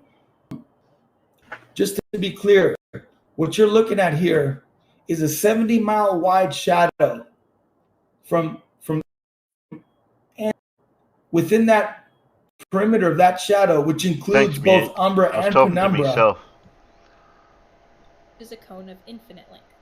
When the ball is we can once again see the beyond. What's that talking? What's that talking? Here's the. I don't think it's coming from my end. Let me, all right. Go ahead. Maybe I gotta shut some. I'm gonna shut some of the windows down. Within this 70-mile wide shadow, which includes both umbra and penumbra, we see the entire shadow. Around the perimeter of that shadow is nothing but. I'd like to see the original footage of this clip that he's got. Sunlit Earth. That's a slam dunk. There's no way out of that. For you guys to dig your way out of that hole. That shadow is 70 miles wide. That circle is 70 miles wide from end to end. You can talk in Zoom, in Discord. Tells us within reality we exist in this world. Shadow is never smaller than the object casting it. The moon cannot be more than 70 miles. That's death for you guys, and there's no way to get out of that one. I'm very sorry for you guys. I'm glad I'm in my position and not you. If somebody can find the original, kind of don't want to deal with some of them, but that one there is. If somebody can find the original footage for that, it'd be cool too. I'd like to see that. He said what year it was. What year the eclipse was. I'm guessing that's the 2017 eclipse, is it? From that went across the US. Because that's the one all the Americans take. Yeah, I'm gonna have to see if we can find that, because I'd like to see the original one, not that cropped, edited one.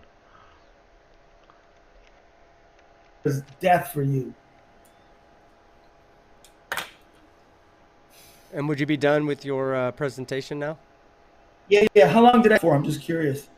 I don't know. I wasn't watching the time. I was just letting you speak. Now I'm going to turn it over to you and Fohammer. What's that, Bandy? I said I'm getting seasick watching that over. Watching that GIF, you go there. I did pause it a couple of times to have a back and. It's definitely been edited and cropped and everything, Bandy. Yeah, because that horizon pretty much stays going through the centre of the frame the whole way through. Yeah, you certainly see some barrel distortion coming in there. So it's like you shouldn't see that. You shouldn't see that amount of barrels. You shouldn't really see that amount of barrel distortion coming in just by rotating the direction of the horizon. So we'll find out what it was. It might have been just a video from the ISS, and from just somebody's video camera thing that they have up there, because that doesn't look like it was satellited or whatever video. Forth, I'll simply step in if you guys are getting out of hand and talking over each other. Okay, but I'm going to let you guys go back and forth, and I'm just going to switch the cameras. So, Fohammer, we'll cut it to you first. I'm sorry, Vlad. Team, one question. Yeah. He's going to ask me some questions, which I wrote down. He can ask me, but then give me a moment when I finish answering all his questions. I'll do the best I can. Then I want a chance to ask him some questions. Can you give me that? Yeah, sure. No, yeah. This is back and forth. You ask any questions you want. All I ask is that you guys answer the question that the other person asks. Entertain that, and you guys don't speak over each other. You want to start with this part, Vlad, or do you want Fohammer to go first? Yeah. I do want to start with one quick question so that we're all on the same page. Okay, sure. Okay, Fo, Mr. Hammer. I'm sorry, you cut out there, buddy. I can't hear you. Can you hear me now? Yep, I can hear you now. You're good. Yeah, you're good. All right. I think it just cut out for a second right then and there, Vlad, but you're good for the most part. Yep, right at the first thing that you were saying, I couldn't hear you. How about now? You hear me? Can you hear me good now? Yep. Yeah. Okay, I want to know about how to calculate Earth curvature. Okay. Do you know? Yeah. Do you know that equation? I'm just curious. Do you know it? Off the top of my head, I do not. I don't know how to calculate Earth curve, but that is not my specialty. That is not what I claim to be able to do. That's fine, because I just want. I'll tell you guys right now. I didn't know if he knew that or not about Earth curvature. I'll tell you right now. before it's done, I may convert faux hammer. Nope, you won't. I'm sorry, buddy. I'll tell you, I might. Because You when can I try. learned about Earth, yeah, we'll try. When I learned about how to calculate Earth curvature, it opens your eyes up. Like, oh shit! Like certain stuff is just not possible anymore on this. If you live on a big old basketball, you got to realize the Earth is people. Can somebody grab Dark Steve 84's link? Because I can't do that while I'm sharing. People think, well, it so doesn't matter, but the curvature on a it's so extreme. It makes a big difference, even on a 25,000 mile. Dark Steve, if you're in my No, Discord, you could have posted it in there instead of out there. Circumference ball. I just want to tell you this: the way to calculate curvature, it goes, the Earth curves 8 inches times the number of miles squared. So for the first, is he doing what I think he's doing by using a calculation that we don't use? He's using drop instead of hidden, and he's using an approximation that's good for a couple of 100 kilometers. That's the one we don't actually say we use for the curve. No, because that's the one. Because drop doesn't actually tell you actually see. Alan Darkstone posted in the wrong place. He's going to get into trouble off somebody. Well, it's not actually. Yeah, it's it's not a video. It's a web page. Oh, okay. It's not a video. So he's it's a web page with a YouTube video embedded in it, but it is a web. Technically, the link is to a web page, not a YouTube video. Not YouTube video. Oh, he's splitting hairs here with that. We'll let him off. Because look, it finishes .html. It's not a YouTube video. Think. You just slid past that one by the hair of my, what do you call it, thing? First mile, it'll curve 8 inches down. There's an 8-inch drop. Standing to 1 mile any direction from you, it's gonna slope down 1 inch. The second mile is gonna be that squared. So you go 8 times 8 equals 30. Then you divide by 12, and that gives you like carry the 2.5 feet, right? Divide by 7, yeah. And then I know that 3 miles down, you go. He's just going to try to spout that measurement. Yeah, and if you do it right, the curvature at 1 meter is 79 nanometers. Now, if only team should DM the other guy a graph with that measurement to show what it looks like when you actually plot it out. It's a square function. It's not a sphere. It's not a circle. No, yeah, but I have seen a representation of it drawn out with the calculations with it, so that it shows what it actually looks like if you use that calculation. I have seen that somewhere.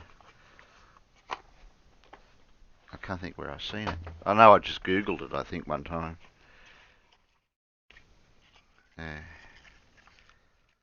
It showed it how much it deviated from the circle, or from the curve. I'm against about 8 times 8 equals 30. So 8 times 8 equals 30. Oh, okay, that's a new one. It's 8 inches per mile squared. So at 2 miles, it's 4 times 8.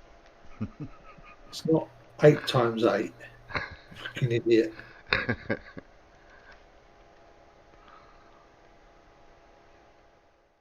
3 times 3 is 9. Yeah. Times 8 inches per mile equals 72 inches. Then you divide by 12 to get how many feet? you end up with 6 feet. So in 3 miles, you already got 6 feet of earth curvature. So I'm less than 6 feet tall. If you and me were standing 3 miles, you had a nice telescope, and let's say we're on the beach with our feet right on the water where the shore is coming in. 3 miles down, you cannot see me supposedly because of earth curvature. That's how extreme it goes. Okay. Now, and I'll tell you this about, yeah. I said not yes. really. You need to check your math, buddy. That's a fact. Only That is a fact. Only if he puts his eyes on the bloody ground. Yeah, I know. I was just about to say something like that, Alan. I was gonna say, yeah, you got at the feet where your feet are down near the water. Your eyes aren't in your feet. Yeah, you know, if your eyes are actually feet above the ground at the beach or above the water at the beach, your horizon will be at approximately 3 miles. Fact. That is a fact. Please substantiate that. You can check it, Fo. But now look, if you hold that telescope high, let's say you put the telescope up 100 feet, of course you can see further. But if you got that telescope, I think like, let's say 1 yard above the ground or 2 feet above the ground, okay, and you look down through, it's 2 feet above the ground, you look through that telescope and I'm miles down, you won't see me. Definitely. Gary's tagging me for something, Alan. He's ruined my idea of the sniper adjusting for Coriolis. What was my idea of for adjusting for a Coriolis? I missed that bit. What did I say? What did I say about it? You didn't really know. That's why you asked. Did. So how can you claim my idea if you? That's a bit of a what would you call that? He's making a statement that I say something that I didn't say. Okay. There's a word for that. Definitely 3.5 miles down, you won't see me. Okay. Now I'll tell you this. So this is what I want to ask you. If we shoot a bullet, thanks, Dark Steve. I looked up a little bit about how far bullets can go. There's a rifle. There's a rifle that can shoot. It's a sniper rifle or something. Are you aware of that, Fo Hammer? There's a rifle that can shoot. Huh? I'm sorry, I'm not trying to interrupt you. 5 You said miles? 5 miles? Yeah. Is that there are bullets that can go that far, yes, but the energy that they have is so insubstantial that they have no effect on target.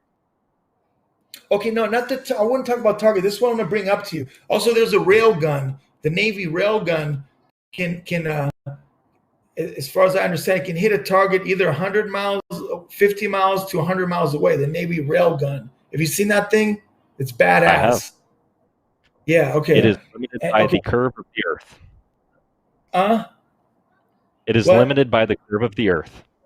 Yeah. Okay. So let me let me throw this one at you, Fo Hammer. Now you had mentioned last week when we spoke. You asked me if you which bullet goes will hit the ground further, a slow moving big bullet or a fast moving lighter bullet. And then I got lucky and said they both hit at the same time, right?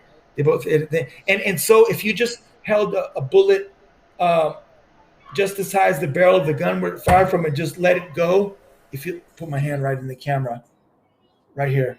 If I drop the bullet, at the exact same time it fired, if it fired from this high and I drop it, everything hits the ground at the same time, correct? That is correct. Well, why does one go further than the other? Well, I'll tell you. Oh, yeah. Well, okay. This is what I want to ask you, though. I don't know that. You can tell me that. Well, one is lighter and faster. Okay. But this is what I want to bring to your attention. If a bullet can go 5 miles, then you got to deal with 16 feet of earth curvature. So you're going to add 16 feet of drop time to that bullet. Now, if you drop that bullet from where you're standing here, let's say the rifle barrel is 5 feet above the ground and you let go of that bullet, okay? I heard you say no, Alan. Yeah, it's like I said, it's complicated because obviously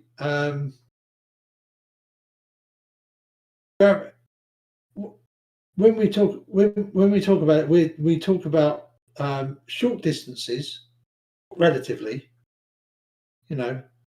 because that way the curvature of the Earth is insignificant. The curvature of the Earth makes stuff complicated because obviously the gravity vector is also constantly changing.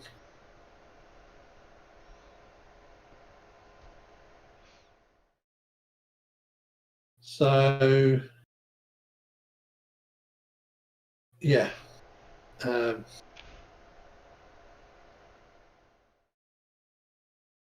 Although, out to 1,000 yards, I would probably do the calculations based on shooting it over a flat, just because it's not going to be that far out. It's going to hit the ground at however long it takes to drop 5 feet. But as that bullet travels, at 8 miles, 8 inches per mile times the number of miles squared, that means if it goes for 5 miles, you have to account for a drop more than from the point the bullet fired. And it's going to take more time. You're going to get some goofy readings. You're gonna get some funny numbers. You should, if Earth is a ball, you should get some funny numbers and drop times of those bullets. You understand where I'm going with that? Not particularly. I have a video right here, team, for one of the longest shots ever made. It is at 4,549 yards, or roughly 4,000 meters. Which link is it? Which link is it in that email that you sent me, and I'll share that. It's not in any of them. I pulled it up right now. Do you want to shoot me that link real quick on Discord, and I'll bring it in for you so you can present it? Sure, I can do that. Okay. So a page that I follow on YouTube is Hill Country Rifles. In it, they have one of the best snipers in the world, period. And you can watch how he calculates all of this. He's shooting a little over a mile, and this is about the limit that snipers can accurately shoot. 1 mile. I need to double check my math real quick. Hold on. Let me show you this picture. It's real important you understand this, Fo. You see my picture here? Okay, look. Okay. So if That's Earth cute. is flat, okay, if Earth is, oh man, okay, He's got terrible internet. I gotta orientate myself. If Earth is flat, and you shoot a bullet from there, and you drop, let's say you drop one from there, they're gonna, they're gonna hit the ground at the right time. But if But it has to go 111 kilometers just to go 1 degree of curvature. I know his scale explanations doesn't make sense. So he's going 1/100 of a. If you're shooting at 1,000, that's 1%. In fact, it's less than 1%, isn't it? And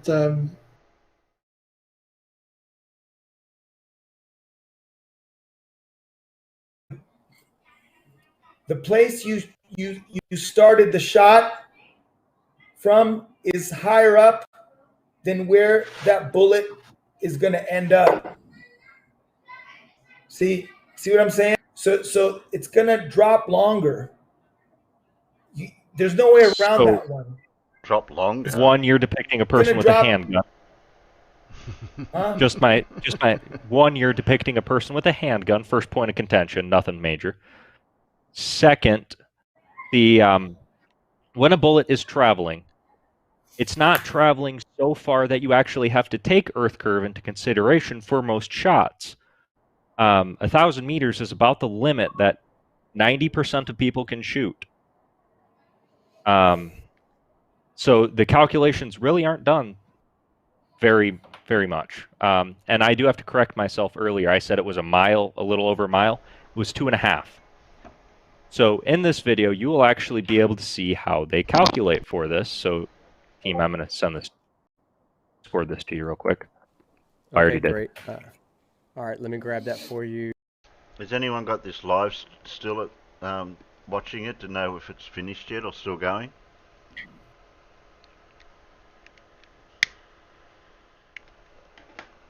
Because we're watching it way back from when it's first started. Did you send it on email? Or okay, I see it now. It just came in. Okay, give me 1 second to download that video, and I'll have it up for you. Go ahead. So basically, the way that I'm going to draw my own shitty drawing. I'm a graduate of Team Skeptics Drawing Academy, so. Woohoo!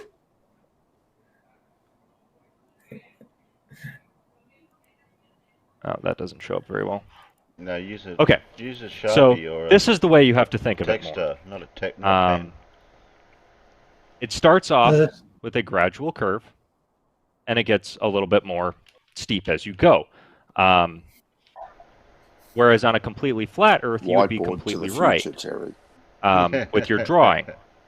That doesn't meet what we see. There is more drop I show Team Skeptic than can be accounted for on the flat Earth. Bullets can go further than on the flat Earth. And that is because the Earth does indeed curve. And there are snipers that do calculate this on a daily basis. If you want to know more about that, you can go to Sniper's Hide, which has some of the best snipers on the planet. And in fact, Hill County Rifles is on Sniper's Hide, and they do help with people calculating. You said Sniper's Hide, right? Yeah, I think I heard Hide. about them. JM Truth actually told me at one point that he was a modified janitor for them. So Sniper's Hide, yeah, you're right. JM would get kicked off of there in about 3.5 seconds. Now I have that video loaded up for you. Are you ready to show that video? Would you like me just to play it and you can narrate it through it? I have it muted, so here you go. Sure. I have not watched it recently, so would you I won't be prefer able me to not to have it muted? Yeah, I can. Well, we've got sound.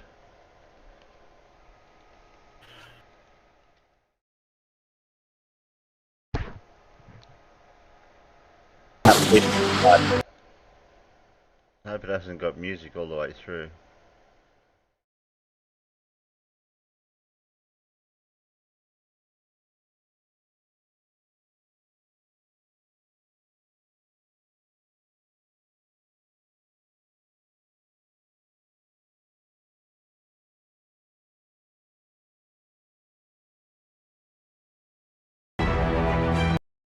That's going to have music all the way through it. Bugger.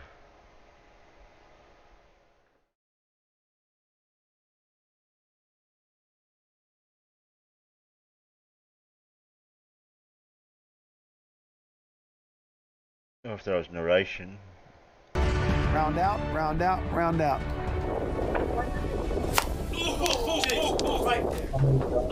Alright, send it. 1 mile is equivalent to Round out, 1,700 round out. To convert from miles to yards, multiply unit of length by 1.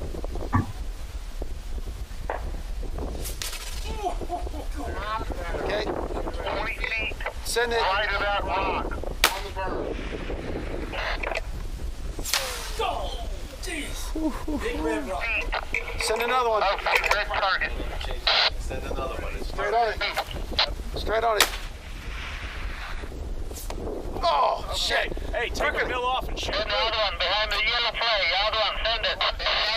Send it, send it, send it. Good shot. Now he's doing a few of the things that you were mentioning before, Alan, for the wind and for wind as well. Yeah, I mean, they talk about being able to hit stuff. Look at the number of rounds they need to get into this target, because they're using a relatively target at a stupidly long distance, and this is this is not your average rifle bullet. This is a 375 Shaytak. This is a round that's specifically designed to shoot out to over 2.5 miles. Is it really pointy and shape? I think I've seen one similar. Well, no, they're not. It's not just that it's really pointy. It's blowing a really big bullet really quickly.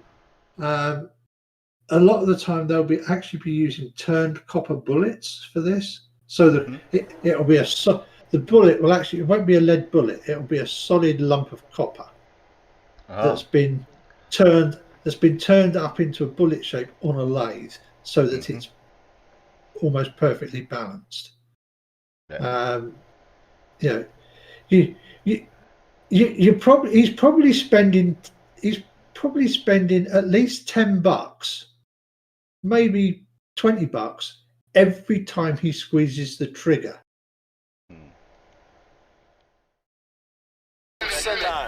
Send it. Perfect elevation. Send it.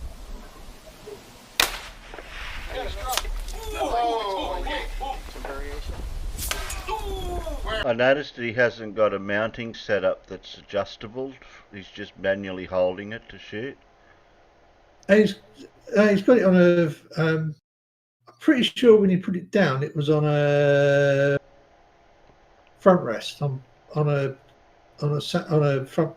rest with with a specially shaped sandbag on it.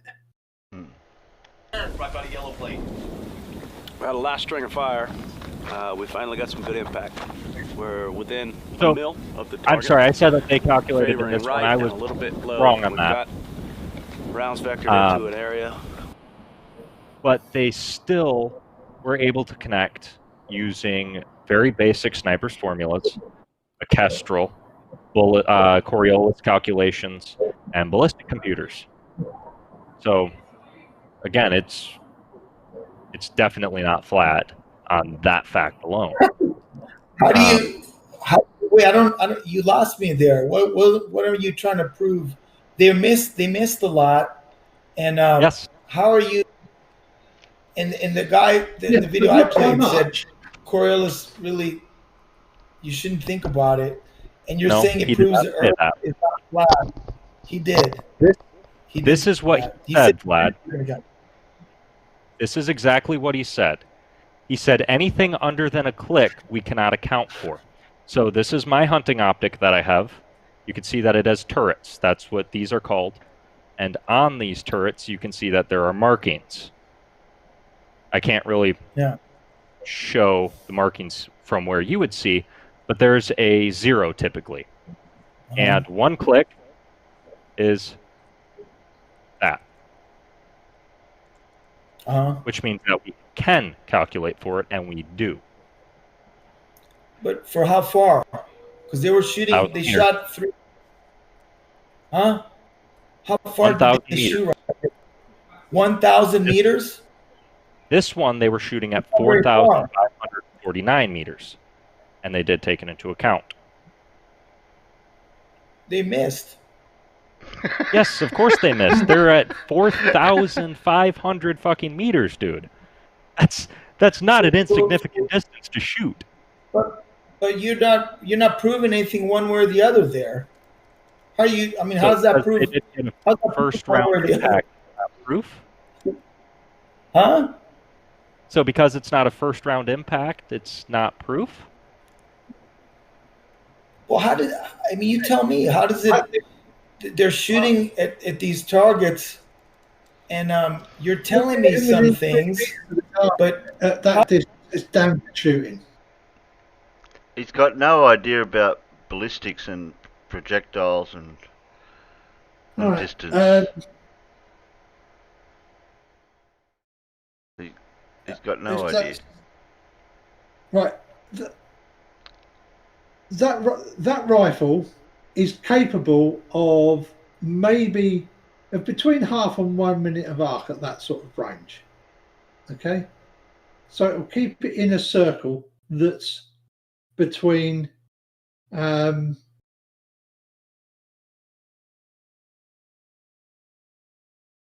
22 and 45 inches in diameter.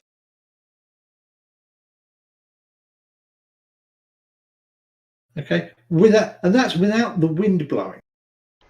All right, that target wasn't 45 inches across, so just natural group size would be bigger than the target, potentially.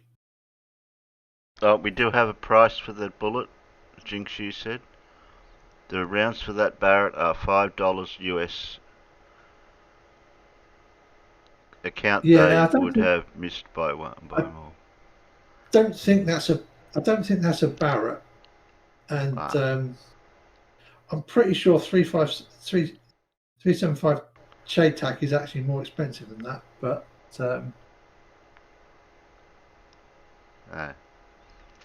how does it prove? Did you say shade tack? Shade tack, yeah, 375 shade tack. Although if I was shooting at that range, I think I 405 shade tack. Anything one way or the other. That's the part you're losing me on, buddy. I see that often enough in that game I play overnight. So, yeah. Very basically, Coriolis is caused by the spin of the Earth. We apply this to every shot we take if we have time and if the distance is far enough. This is a thing that is done by every sniper. Now, I am not a sniper. I shoot long distance competitively. There is a big difference there. But I still take it into account for my competition. What I have to ask you is how can I calculate that drift better with the flat Earth model?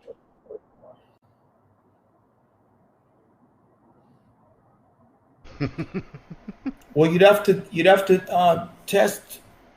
Somebody would have to go out there and take maybe 1,000 shots or 100 shots, and in the first 100 they take it in effect, and the second 100 they don't take it into account, and see what happens, and it's going to be all across the board. But let me ask you this: when they were shooting, one of those distances was 3 miles, almost 3 miles, correct? 2.5, little over, yeah.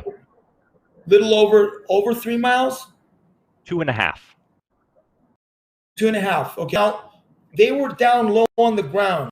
They were down low. Yep. How high was the thing? It looked like the thing they're shooting on was kind of up on a hill. Where was the target? Was it on a hill? So the target, it was. Give me just a second. I got to pull up that video again so I can actually. It's like 4,600, right? 4,600 meters. 45, 49. Yeah, something like that. I remember seeing it. It was in a little bit of a valley. Not a very big one, just enough of one that it was easier for them to shoot at. It was lower. It was lower than them? Yep. It was lower down. Yep. Uh-huh.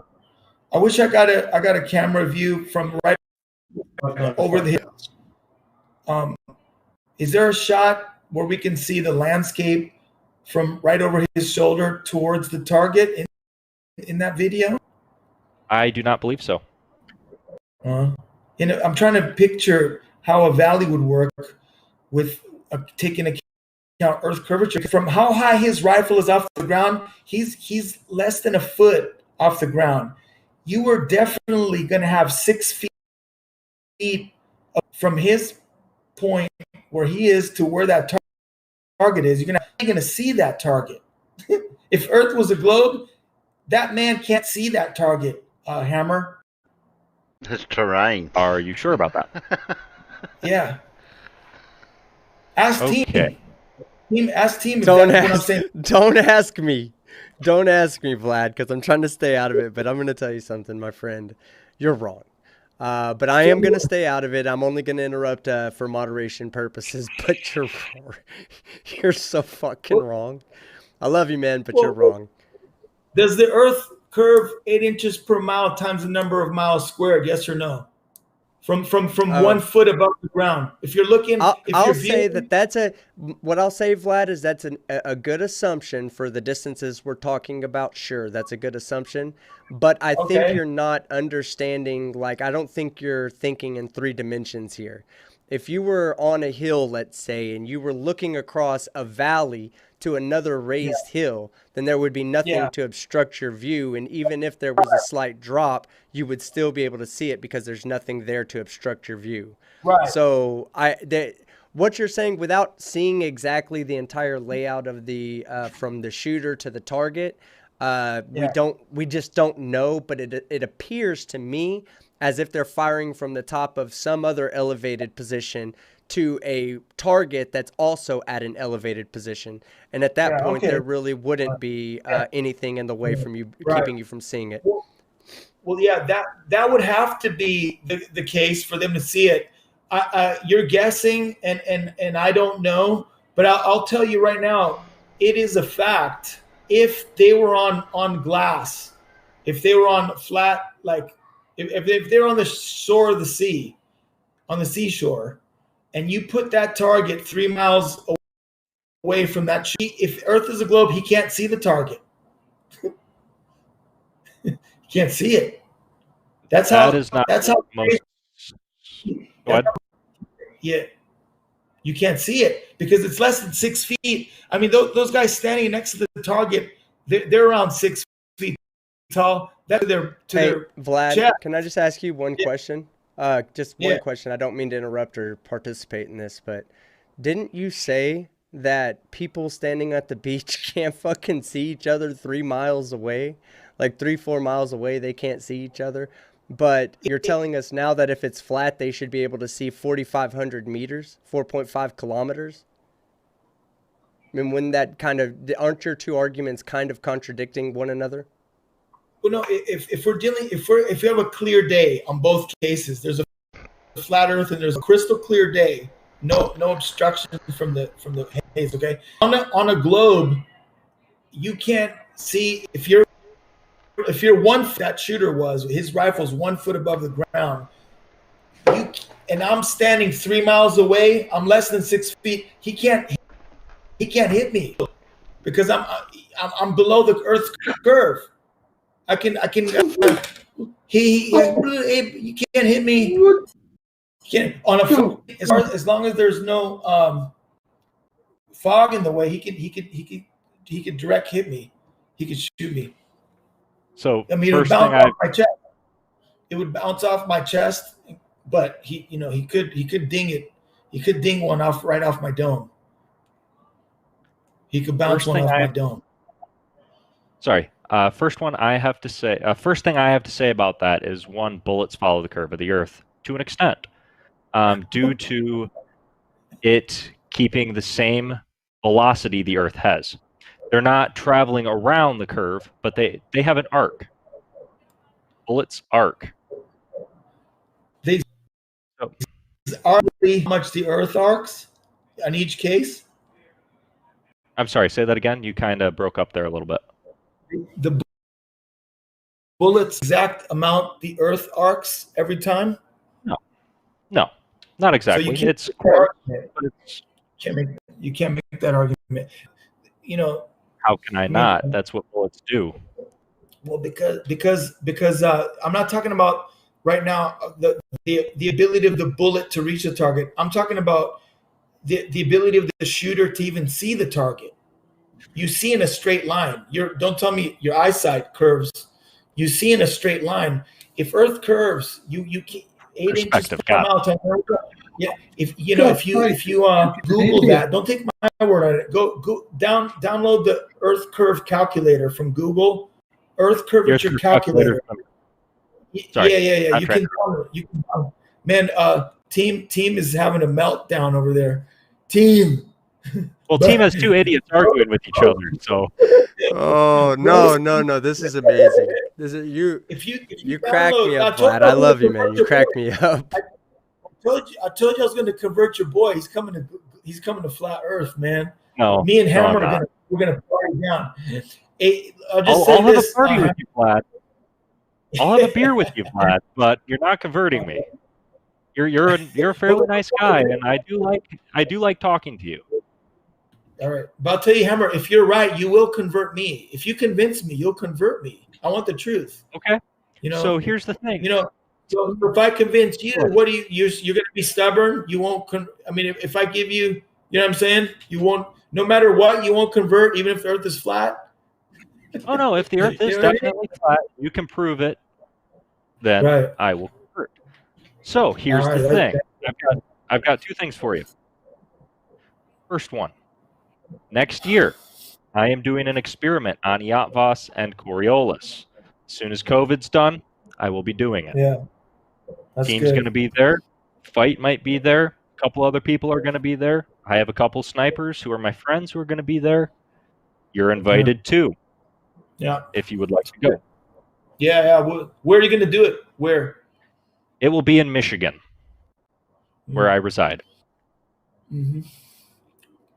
Well, I'll fly out to California and come pick you up, man. I'll come fly out there and pick you up, Vlad, and we'll go spend a weekend in Michigan, post-COVID. You're gonna get to shoot a ton of guns, drink a ton of whiskey. Now you're talking, man. If that's the deal. I'm sorry, I have to interrupt. Vlad. This was a great. There's a comment in the chat that says, "Vlad, you're going to be the target." So I'm not. I just had to point it out. Don't give me ideas. And you know, some guys that I figured out later didn't like me, invited me to go shooting. I might not be here right now. They want to take me out to the desert. And long story short, that guy slashed my tires before he moved to Arizona. You know, he didn't like. There's reasons that he thought he had. He didn't like me, but what a coward, huh? He could have challenged me to go. We could have went in the alley. We could throw it down man to man, but he didn't have the balls to do that. But I don't think I'd have made it back from that shooting trip. Yeah, thank God. Anyway, don't worry. But I'll tell you what. Yeah. I'm glad you're doing the experiment though, because those things need to be done. You know, our generation is doing it because we're confronted with this stuff. We're questioning it. So a lot of things other people didn't do. I'd like to see our generation doing these experiments. I've done some experiments too. I've got videos on my channel where I've done things too. So I'm glad you're doing that, Hammer. Now, the next thing I have to ask you, so this is an optical illusion. I will let you in on that. These are two AK-47 magazines. They are held at the exact same distance away from each other.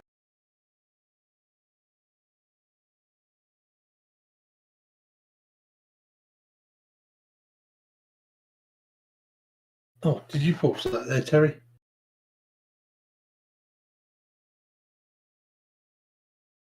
Yeah, I paused it. I think I've lost my Zoom thing accidentally. I don't know what happened there. Oh. I didn't think anybody was in Zoom. I thought Discord anyway. No, I was actually muted for a second, and then I went to type something, and my Zoom thing the Zoom thing went on me. I must have pressed the wrong button somewhere. So it must be shortcut keys. Discord? We're still streaming by the look of it, without Zoom. Yeah, we're still zooming. Still straight. You're still streaming, yeah. Who is this guy? Vlad. Vlad. Okay. Yeah, Vlad, Vlad, he's called. RADVLAD. Okay. If we're still streaming to YouTube, I'll leave it go. We're just doing it. If it'll still work through Discord, we'll do it through there for now. Because I can't get the Zoom thing back because I've lost that one. Yeah, well, I thought we were all doing it in Discord anyway. Yeah, I know, but I had Zoom going, and Huey was over there with me, keeping me company. Well, Huey's in here as well anyway, so. Oh well. If I set up another Zoom, what would happen? to the stream? No point. Nothing's going to happen to the stream. You were doing. I thought you were doing everything through Discord anyway, because that's where we all were. Oh, I thought so. Zoom had nothing to do with anything what I'm doing then. Okay. No. Wow. apart from Huey, possibly. Yeah, apart from Huey. But no, because you said you were doing it in Discord. So yeah. Starting Zoom up. I know. I was just confusing myself. Something else running. Yes, Kristen, we are. Yeah, this is Monday. Mondays I stream a lot earlier, just for the before pre-show, Kristen. Well, if it's still going, so there, Terry. Sorry, Scott. Say you was doing a fine job there. Yeah, but I know it got me confused now without the Zoom thing. Anyway, we'll see if we can still play. Which one of these is bigger, Vlad? Oh, that's a good question.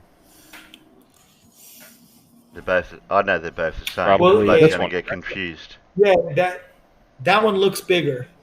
Yeah, it does look bigger. Yeah, it looks bigger. Yeah. What about now? Yeah, looks a lot smaller. Probably this one? Yeah, that looks bigger. Whack. Don't bring it up again. Huh?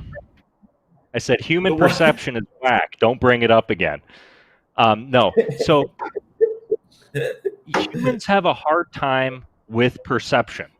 Our eyes are not designed to handle it. Right. So while your claim that it's hard for people to see at 3 miles is demonstrably false. I bring up Red's Rhetoric's blink test. I think Tampa Bay. He was able to see 26. Everything was cut off at the bottom, but he was able to see 26 miles with a camera. So human perception sucks. Yeah. Okay, but I'll tell you. Okay, I hear what you're saying. You're not understanding. What you're not understanding. No, I'm not. I really am not. Yeah. What you need to. What's important for you to understand is if you're standing on the tippy top of a sphere. Okay. If you're standing on the tippy top of the globe, okay, there comes a point when you can't see behind the curve. Yes. Okay. Okay, so it's not that you can't see it has nothing to do with your perception or the thing you showed me with the rifle bear. What are those called? The magazines? That's a cool trick. You got to tell me how you did that. Yeah. It's got nothing to do with that. Hold on, buddy. What it's got to do with is the simple fact that there's a physical barrier, which is the curvature of the earth, which simply is like a wall. It doesn't allow you to see past a certain point because the ground is gone. And the stuff that's on the ground beyond that curve is hidden from your sight because, Yes, no, I'm well aware of that. At 3 miles, you can still see. No, I'm telling you, brother. No, brother, I'm telling you, don't take it from me. Go to Google and download the Earth Curve calculator, Earth Curvature calculator.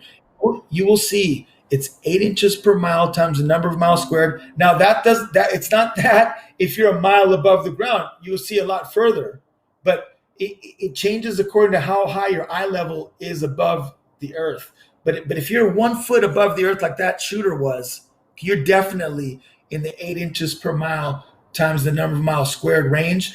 And a shooter cannot see me if I'm 3 miles away on the shore of the sea. Now, if we're between two valleys, like if I'm on a hilltop and he's on a hilltop and there's a valley, he could see. But I'm saying if we're on flat ground on the beach by the water on your globe, a rifle 1 foot above the ground can't see me if I'm only 3 miles away because of your Earth's curvature. That's ridiculous. By the way, that's not true because he could see me because there is no 8 inches per mile times the number of miles squared. You could see me. You could do that experiment, hammer each, and set up some targets 4 miles away or 3. I don't know how far you can. Well, you might get in trouble shooting on the beach, but find a place. Because and keep in mind when you do your experiment, keep in mind the Earth curvature equation. Keep that in mind. I found the Earth curve equation. H equals R times 1 minus cosine times A. That is the Earth curve equation. 90% sure, unless I messed that up or misread that. So it's not 8 inches per mile divided by the number of miles, and I forgot where you went for the rest of that. Yeah. Okay. So listen, brother. I don't know where you pulled the one you just got. The age something. I never heard that before. We all know it's 8 inches per mile. Cut out there, buddy. It is that. If I'm wrong, come back and. Hey, Vlad. Can I just give you a? Vlad, can I just give you a picture real quick to look at? I want to give you a basic I want to show you a basic understanding of what that shape of that equation comes out to be. But give me 1 second to pull up the paint. A parabola. Because I do I do amazing paint here. So let me show you this real quick. When you plot out 8 inches per mile squared, you get a I was going to actually do what I was saying before about the... Okay. So the Earth like that means that for a small portion of this, you're going to get roughly the same numbers, right? But as you deviate further and further away from the original point, you're going to start the equation's going to get more and more out of line. Okay, you're going to end up having, it's what's called a parabola, like you were saying. Now, the equation that Fohammer was quoting, and I didn't want to fact check that right there just off the top of my head, but if it's the equation for the Earth curve that he was quoting, then those numbers that you get for 8 inches per mile squared are going to be roughly the same as what he gets using this equation. Okay, that's fine. If you wanted to find it like right here, your equation would be off, and his equation would still be defining the shape of a sphere. So I just want to point that out. Okay, go ahead. How many miles does my equation? Roughly, I think about 500 to 600. At about 500 to 600 miles, it begins to deviate too much to be a useful mathematical representation of the surface of the Earth. But you can still see at 3 miles well enough to hit your target because it's been done. Vlad, are you there? Yo, Vlad. Did my paint scare him off? I mean, it would scare everybody off. We'll give him a chance to rejoin. Let me email him and tell him to rejoin. I think his internet froze. Can't bother look at it. He was breaking up before. Oh, perfect. I just got a link for from JL on the correct formula that I quoted. And we would see somewhere about between 2.6 feet and 16.67 feet, but the 16.67 feet that Vlad was quoting was at 5 miles, not 3. Yeah, there's also another thing. I need to pull up paint because for the people that are watching in the chat, live, can I fast forward it? I do want to point out where Vlad's one of Vlad's flaws were in his argument. Yeah, he does come back in. I'm just unaware when. All you got to do is scroll the live feed back, and I can match the time stamps. If you know where, roughly. Because I'm seeing some presentations. I'll jump forward. Yeah, he's back live there.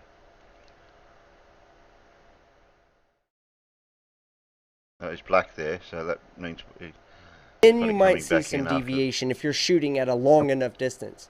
But if there's any wind whatsoever or anything like that, then what you're going to end up happening is, while there will still be a Coriolis effect there, that Coriolis effect is going to almost be like minimal compared to any other force that's being put on that bullet by wind or resistance or anything else. So yeah, it's something that you have to take into effect. And the guy says in the video, it's kind of mystified, you know, when people talk about Coriolis, because it's like it's not something everybody knows about. It's when people talk about it, it's like, oh, it's a fictitious force and this and that. So Vlad, you're back. Good deal. We didn't want to lose you. Vlad. So good deal. I'm glad you're back. You still have some moon evidence to talk about. So let's get through the ballistics. Let me step back out of here. I'll turn it back to you guys, and love you, chat. He beat me up with the gun. I thought I scared you off with my artwork. Yeah, well, what were you saying? For how long is mile calculation good for, team? According to what you were saying there, how many miles am I good for with that equation? I mean, off the top of my head, I think it's somewhere around between 500 and 1,000 miles. Well, that's more than enough. Yeah. For what we're talking about, yeah, 8 inches per mile squared will give you roughly the same answer, but it doesn't mean that it's exact. You know, once you get to a far enough distance, it's no longer exact, and you'd have to actually to describe the curvature be different. 3 miles. From 3 miles on the beach. This sniper down here, they just pumped off a shot, can't see me on your Earth. So there's two things with that, Vlad. Your 16 feet that you quoted, you did quote that, right? 16 feet at 3 miles? That's if it's 5 miles, it would be 16 feet. 16 feet if it's 5 miles. If it's 3 miles, it's 6 feet. Yeah, it's crazy. So you are confusing something that's hidden with something that is what's the term for it?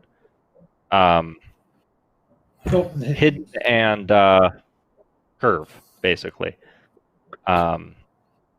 It's hidden. You can't see it. If Earth is curved, you can't see me from 3 miles away on the beach. That's a fact. From his eye level. If you went up 10 feet, you could see me. But from where he was down there, you can't see me on your Earth. That's a fact. It's 6 miles point to point. You start calculating halfway, where your eye line meets the horizon. No, because then means you live like no. That well, if you turn around, it's 6 feet. It would be 3 miles the other way. Yeah, it's 3 miles any way you point. It's 3 miles to the side, 3 miles in front of you, 3 miles to the other side, 3 miles behind you. Anyway, 3 miles away from you on the beach, close to the water. That sniper can't even see me on your Earth. I'm telling you right now that I've seen targets that are 3 miles away or more. Welcome to Flat Earth. Welcome. Nope. Hold on, listen. Welcome to Flat Earth, my friend. I explained to you how it works. Topography. For a start. Plus doing hidden, not drop. Yeah, I'm going to have to educate myself with that hidden and drop stuff.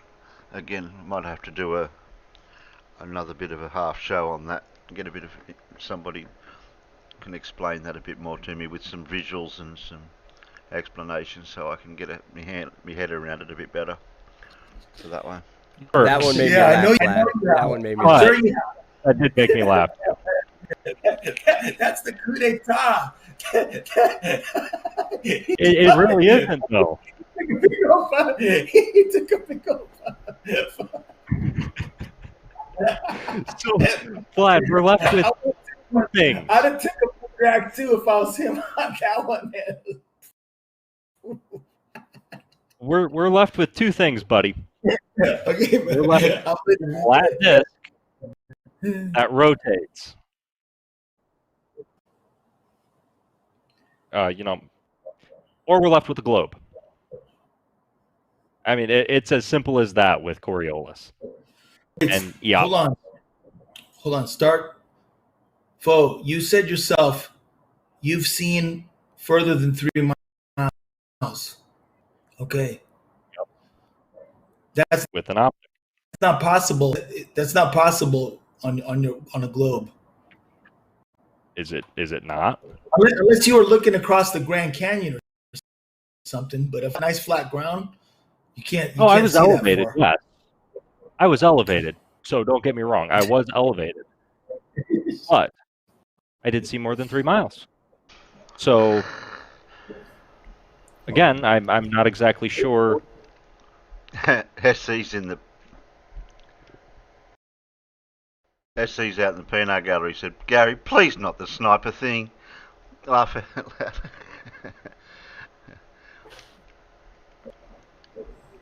Well, what you're saying I'll here. tell you, how can you not be sure what I'm saying? I'm telling you, what I'm telling you is simple. A monkey can understand.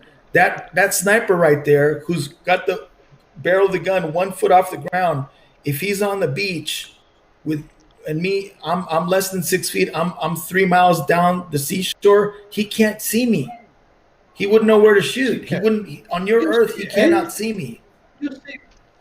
So these guys are at 2.5 miles, just over, and they can still see their target. Sorry, Alan, I couldn't pause it quick enough. If he's 6 foot tall, right, and they're a couple of foot off the beach, at 3 miles, they'll still be able to see him from waist up, just about. Okay. And so, yeah, I mean, it might make hitting him a little trickier because it's going to be difficult to see the bullet impacting the ground around his feet to walk you around onto the target. But I'm sure we could always put the spotter up a bit higher so the spotter can see the ground, and then. Well, of course, a lot of these surfers think that the horizon is a vanishing point. They don't understand. Yeah, you can see beyond the horizon, but objects will be blocked from the bottom up. Yeah, exactly. I had yesterday with somebody over on Jose's who was saying, "Oh, it's a vanishing point." I said, "It's not the vanishing point." No, you can still see the top half of them. Yeah, you can see objects beyond the horizon, but they'll be cut off from the bottom, right? Yeah, and if somebody's 6 foot tall and they're 3 miles away, and you're a couple of foot off the ground, you'll still be able to see at least, won't you? Could that be because there's a big bulge in the way there somewhere? Yeah, well, that's because there's a big bulge in the way, of course. Basically, the same reason why we can't see Polaris in Australia. Yep, I get it. Yeah, and why I can't see the southern Cross, and given a decent telescope, Sigma Octantis. Yeah. Because I wonder why they built lighthouses high up on promontories and cliffs for the ships. That's interesting, isn't it? Interesting. I wonder why that is.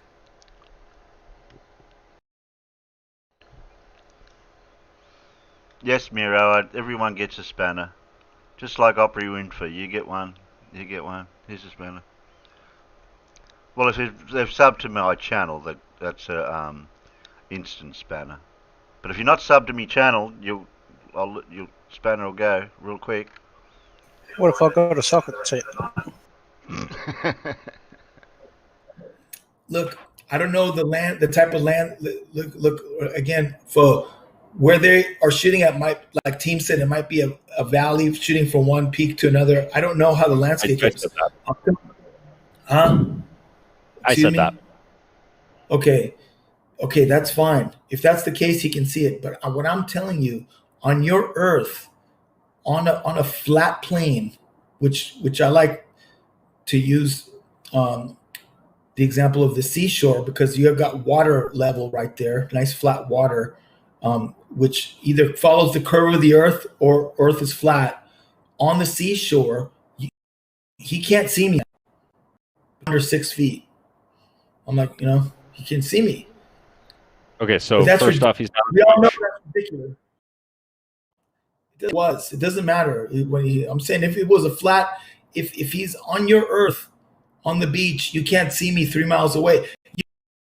You could do that experiment. You don't have to shoot each other. Just get a telescope. I should have done that experiment, but I'm too busy, man. I've got a lot of stuff going on. I should get a telescope or my P900 and go down to Venice Beach. And from the Santa Monica Pier to the pier of Marina del Rey is 3 miles. And if I have 1 foot in the water and I have a partner with his foot in the water at the pier at the Marina del Rey, if we see each other, guess what? Earth is flat.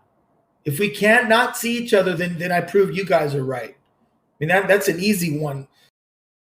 That simple as pie. That experiment right there.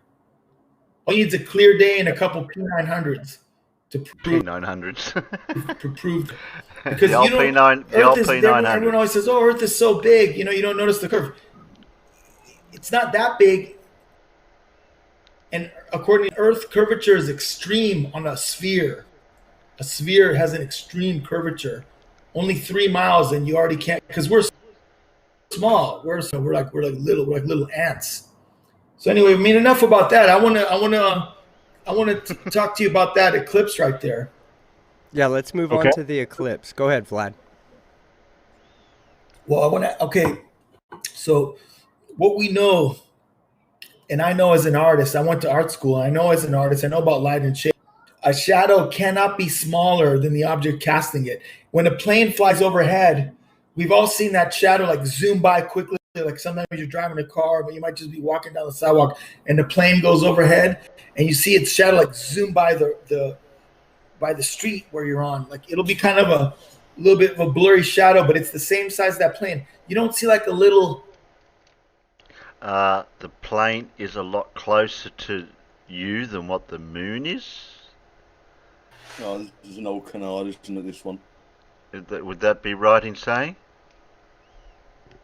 Not sure. Yeah, probably. Little quarter-sized outline of an airplane, like your shoe when you look down. No, it's like the same size. So you can do it with your hand also. If you put your hand above the ground and the sun is bright, clear day, and you lift your hand up, you'll see that the shadow of your hand is always the same size. If you lift it up high enough, faded looking like that, like what we're seeing there, and then if you go really, really high, there's no more shadow. Okay, that's how it works. You're never gonna like see your hand this big, and then the outline you'll see like a copy of your hand this big as a shadow. Like that's never gonna happen. Okay, so keeping that in mind, same works for everything around us. If this is the moon, the sun goes behind the moon goes in front of the sun during an eclipse. We know the path of totality was 70 miles on that day. So that entire shadow from end to end is 70 miles wide. Same law of physics applies here.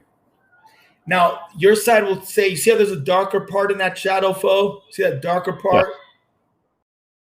Okay, so your side likes to say, well, that shadow, that 70-mile wide shadow is only the umbra.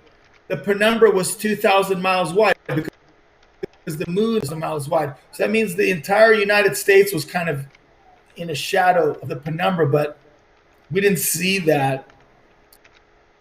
We only umbra from the weather balloon. But I'm telling you right now, and anybody can see it clear as day, and whoever's honest will admit it. See umbra and penumbra within the entire perimeter of that shadow. There's the umbra right there, the darkest part. it zooms back towards the sun as the sun moves, as the moon moves across one way, the sun moves the other way. And then that faded part of the shadow of the penumbra, which is the anatomy of a shadow. There's an anatomy of a shadow. Umbra, penumbra, antenumbra. The entire shadow is called, like a body is a body. The anatomy of a body has many parts. That entire shadow, including all 3 parts, only 70 miles wide. The moon cannot be more than 70 miles wide. That's death for your side. Not particularly. Who's coming in here? Tell me why not. So there are videos of shadows being smaller than the objects. Oh, guess blue? Team, I have a video that is explaining shadows and the anatomy of them. And they do show shadows getting bigger and smaller. You ready for me to play that video? Yes, please. All right, Simon Dan has also done something similar to this. Right, where he took... Well, I'm sorry, you can keep talking. Yeah, I'll turn the audio down so you can keep talking. I'm sorry. One of the people in our community, I believe it was Mr. Sensible, did an experiment where he was on a ladder. They had a circle marked in tape or something, I'm not sure what it was. And as they moved it closer, they had a ball. They moved the ball closer and further away. The shadow changed size. So not particularly. Shadows are shadows are shadows.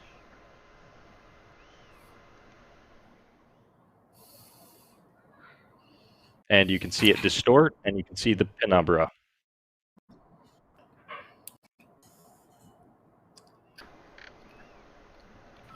Are you seeing the video okay, Vlad? Yeah, I like that video. It proves my point. Huh? Not particularly. It proves his point. And team, here's another one from Simon Dan. Timestamp for 9 minutes 35 seconds. Yeah, that's just sharp penumbra thing. Doing that. Yeah, and the umbra can be smaller than the object, and the penumbra can be bigger. I'm sorry, I was talking. I'm muted. Yeah, I'm loading that up right now. Where did you say the timestamp was on it? And Vlad was trying to say that proves my point. 35 seconds. Yes, 35 seconds. All right, give me 1 second to get us there. I know what it's trying to. No, I won't say.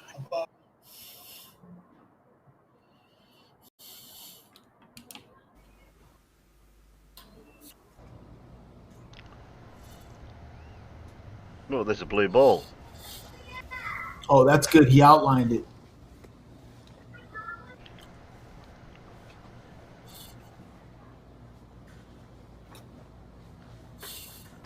How far is he going to get? He's going to be on the wrong angle to show it. So as you can see, that shadow is not leaving the video. We can still see it. So he's not changing anything.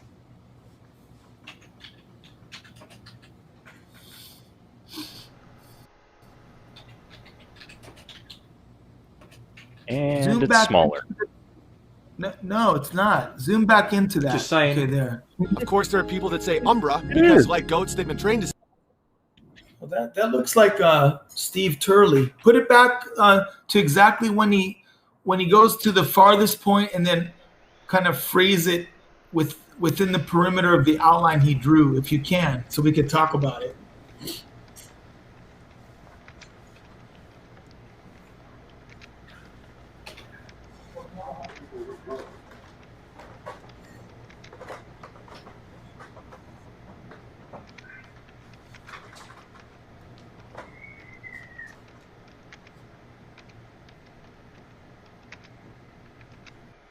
Right there. Okay. So you want to talk? You want to talk, or you want? Okay. So, like I was saying before, there's an umbra and there's a penumbra. In the video of the weather balloon, we saw a dark part of the shadow of the moon, which kind of moved across within the perimeter of the entire shadow anatomy of the shadow itself, there was umbra and penumbra. We saw the umbra kind of move within that perimeter as the moon and sun moved. There was a dark part and there was a light part. So let me ask you, Hammer, do you see a dark? I'm sorry, cutting in and out. I heard, do you see a dark? And then cut out from there. Can't believe it, man. Can you see a dark part of that shadow? Yes. Okay. Can you see a light part of the shadow? I can see a light part of the shadow on the person's arms and fingers, and it looks like there's a tiny bit around the object that he is holding. Right. So, but it's still small. That light part of the tiny bit of light part that you see around the object he's holding, is it touching the outline perimeter which he drew? Is it touching that line? No. Smaller. Huh? It does not appear to be, no. Touching the line. So, no, so where? I see a very right. That's about the dark part of the shadow, Fo. That's the umbra. I'm talking about the penumbra. The other part of the shadow is the umbra. The entire shadow. Okay, so that light part of the shadow, which is called the umbra, which is the shadow. No, so I'll say the shadow. Is that shadow around touching? Is it lining up with that drawing he did of the original object? More or less, yes. But again, no, it is. The umbra is smaller, which was what your point was with the moon video. No, my point was that you guys like to say because the umbra is smaller, that's an optical illusion. Is smaller. The umbra is smaller. That's what you guys like to say. The truth is that a shadow is umbra and penumbra. Now, when he brought that sphere close to the paper, he drew the outline so that he copied the size of that sphere with a pencil. Of the umbra, correct. He traced it, right? Okay, right? He traced it. So we know how big that sphere is. Now, that shadow you're looking at, including umbra and penumbra, is it smaller than that outline or the same size? It is the same size. I rest my case. But you're not resting anything. The shadow is still a different size. The umbra is still different. What's making the umbra? Shadows. Well, hold on, Vlad. Hold on. Give him a chance to answer. Go ahead, Fohammer. Your point was that shadows do not change. This is over a couple of feet. The moon is hundreds of thousands of miles away. Wrong. The sun, millions. Team, how far away is it again? 250,000 miles, I believe, off the top of my head. It's somewhere around there. I know it better in kilometers, and it's 93 million for the sun. The sun. Let me get the moon the is exact number on the moon. The moon is 238,000 miles away, supposedly, according to the disinformation. Okay, so I was still within a couple percentage of error. Yeah, like 240,000 miles, we'll say. So, again, the shadow is different. The shadow. Yeah, Vlad. I want to point out you did say that an object cannot cast a shadow smaller than its own size, and he went and measured out the size, and then he pulled it away. It got smaller. Now, if he keeps pulling it away, it stands to reason that it would get smaller and smaller and smaller until there was no. I'm sorry. What got smaller? What got smaller? The shadow. The umbra. The umbra. The umbra. But is the umbra the shadow? The shadow would be the umbra and penumbra together. but it's Okay, made up of two things. Go ahead. So is the umbra and penumbra together, which makes up the shadow, just like a body is a head and a body. So the umbra and penumbra, are they smaller than that outline of the original object?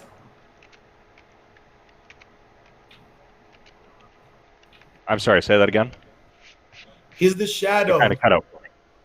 Okay, the shadow, the anatomy of the shadow we know includes umbra and penumbra. Is the shadow smaller than the outline of the object?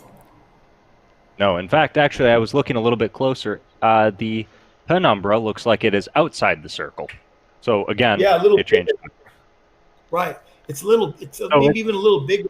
The penumbra can go even a little fuzzier. Some of the fuzz goes even a little bigger. The shadow will begin to fade out. But so it goes. The closer you are, it's going to be a very crispy shadow. It's going to be like a perfect copy of the object. The further you get, it gets more and more faded because light's starting to eat up the edge of that shadow. It's starting to creep into the area that's blocking the sun. The light's starting to creep in to it, but the way it fizzles out, the part of that penumbra is going to actually be a little bigger than the object was, but never smaller. That wasn't your original claim. No, my point was that a shadow, including umbra and penumbra, is never smaller than the object casting it, and this proves what I'm saying. What? Not particularly. How so? So again, streams buffeting. Again, your point was that shadows do not decrease in size. The penumbra, the umbra is the part that is actually physically blocking light. So no, the penumbra is not the only part. From when you say something, you guys like to say until it comes out in the stream. Is anyone else having that problem?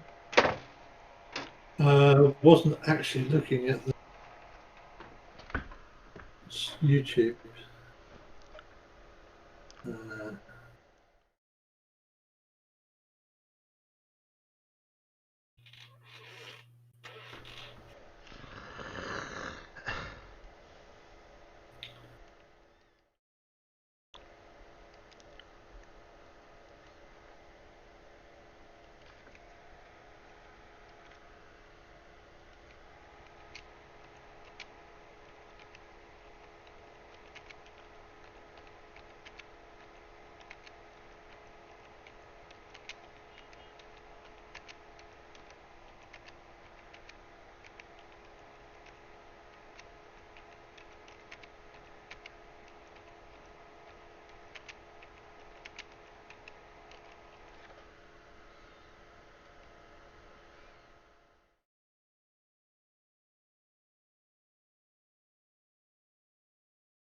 I don't know why it did that the other day on my stream.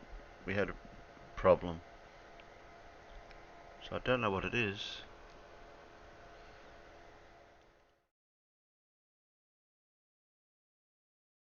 Is it still doing it? Well, the delay or buffering? Either or whatever. No, the buffering seems to have eased. As for the time, I'll time it. Yeah, I can't do a time check. I don't know how you do that. The only way I do a time check is if I put my timer up and then see how much difference it is between the live feed and the actual timer. That's the only clock I've got to work it out. Yeah. Separate the two. You can fit a human body in a beer cooler, like an ice box. I'll say, what do you mean in an ice box? Yeah, you can put the head in there. I'm like, well, the head, yeah, you can put the head in, but you're saying a human body can fit in a box that can hold like a 6-pack of beer. You say, yeah, the human body. And then I go, what do you mean? You say, well, the head. the Umbra, the Umbra can fit in there. The Umbra is small enough. The Umbra is small enough to fit in the icebox. The Umbra is smaller than the object casting it. You can't have Umbra without penumbra. You have a shadow. You understand what I'm saying, Fo? Vlad, can I ask you something about just a little bit about your understanding of the Umbra-Penumbra configuration? Tell me, if you were standing inside of the Umbra, how much of the sun could you see during an eclipse?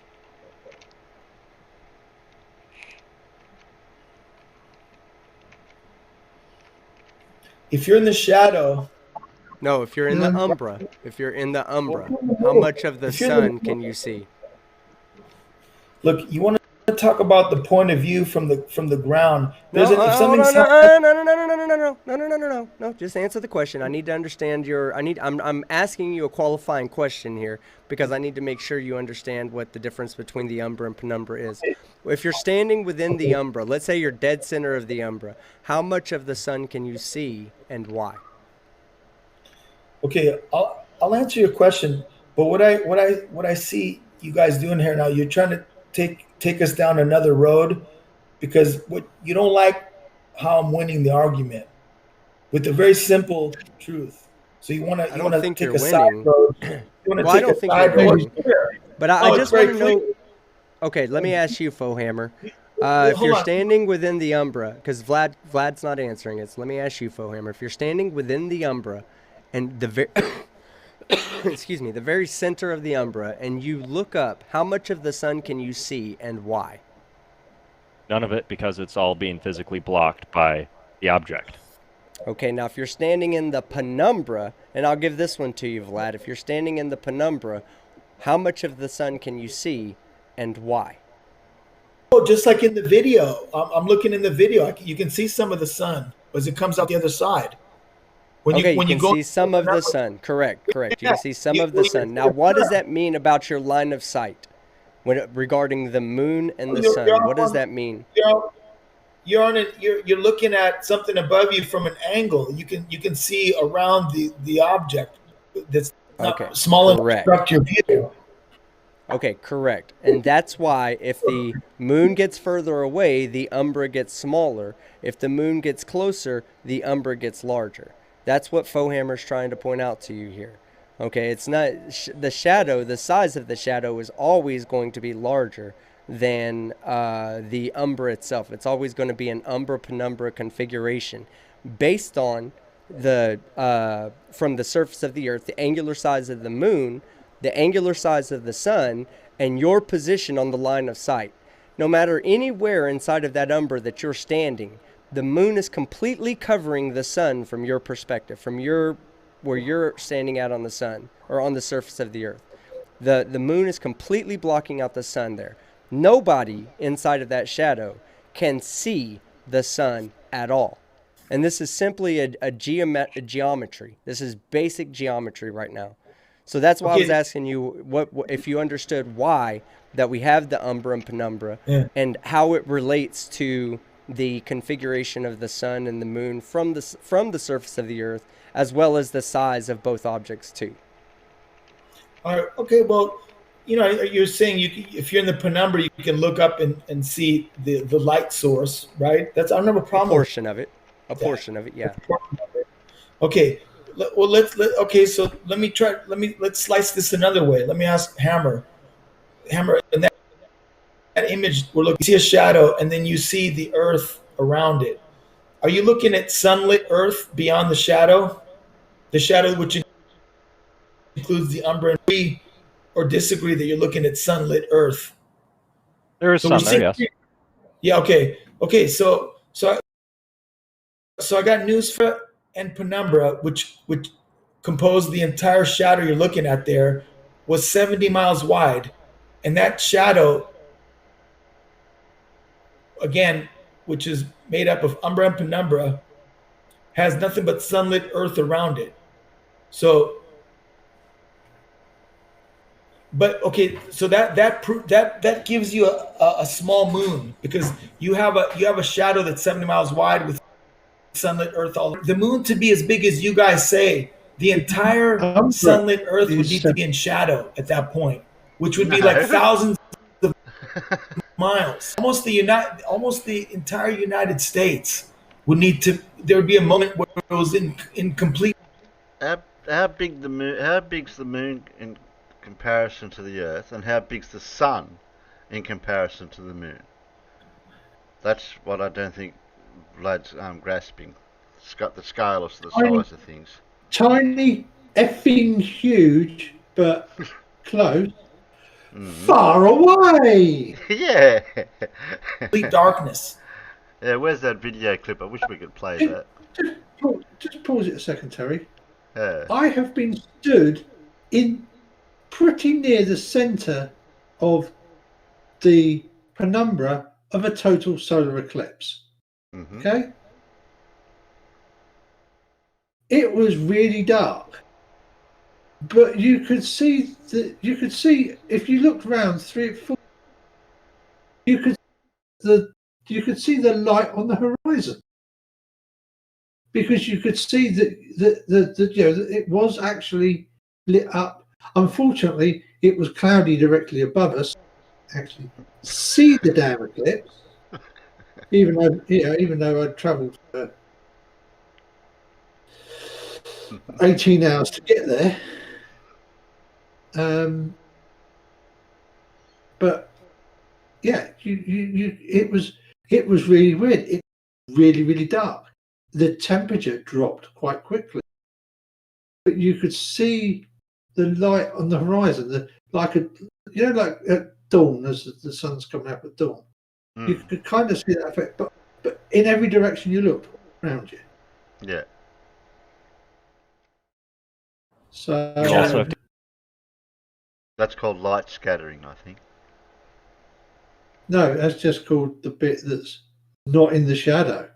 No, or at least not in the umbra. Yeah. Sorry, go ahead. Yeah, and what I'll tell you, if you really want to look at it in perspective, if you Google path of totality on Google Images, you'll see the path of totality is this tiny little dot. It looks like about the size of a city when you look at cities on the map of the United States. Like here's Los Angeles, here's Chicago, here's New York. It's represented by a dot. That dot is how big the shadow looked in comparison to the rest of the United States. That was your shadow. But what you guys need to fit your model would be the entire United States covered with a shadow that big, as big as the entire United States. That's what you guys need. The Umbra's never going to, even if you want to just play the game, it's only the Umbra, there's no such thing as a penumbra. The Umbra's never going to be as big as a dot compared to the United States. Like in the experiment the guy did, Simon Dan, a little smaller. You need it way smaller than that. You'd need that Umbra if you want to play that game, and not let's forget about the penumbra as part of that game. That Umbra would need to be the size of a green pea, the kind Mama cooks. Those little green peas. You'd have to make the Umbra that big. I'd like to see him make it that big. He can't. The shadow would fizzle out if he got that far. It'd fizzle out. Yeah, that doesn't work for you guys either. Yeah, I mean that doesn't work for you guys either. So the sun, you have to keep in mind something about our model real quick. The sun is bigger than the moon is. This means that you have light which more or less is parallel due to our distance hitting the moon. But it's also coming at slight angles. Therefore, it is also smaller there. So that in combination with distance means that the shadow is smaller.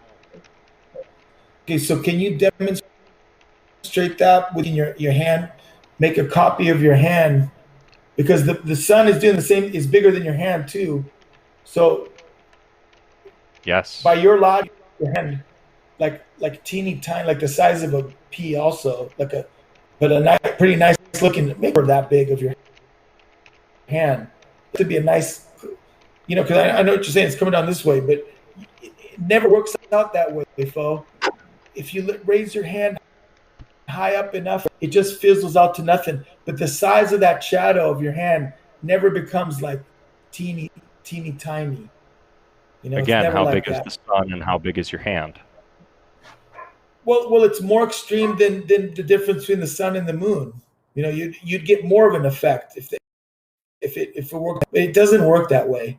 The beams come down straight. You know, it comes down straight, and you get a copy of your hand the same size, like you need it to be. I've had shadows that are bigger than I am, and I've had shadows that are smaller than I am. I'm not exactly sure what your point here is.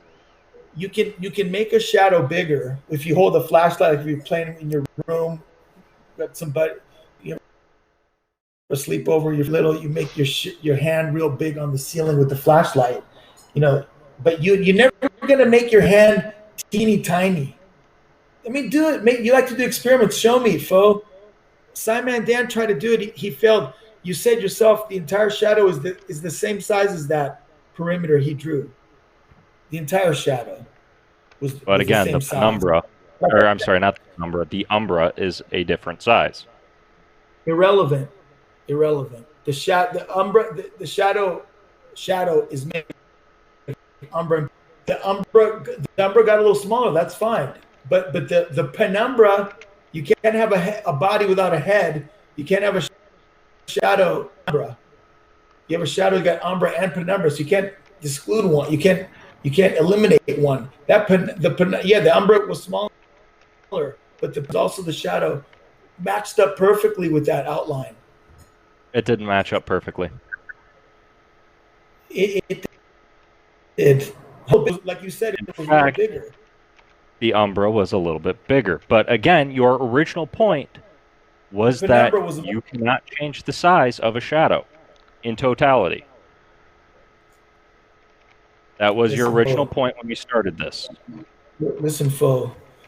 Listen now. It's clear what I'm saying. If you want to split it here. I'm never saying it's exactly there's a little, like you showed the distortion with the guns. I like that, the way you showed. You know, the shadow gets fuzzy.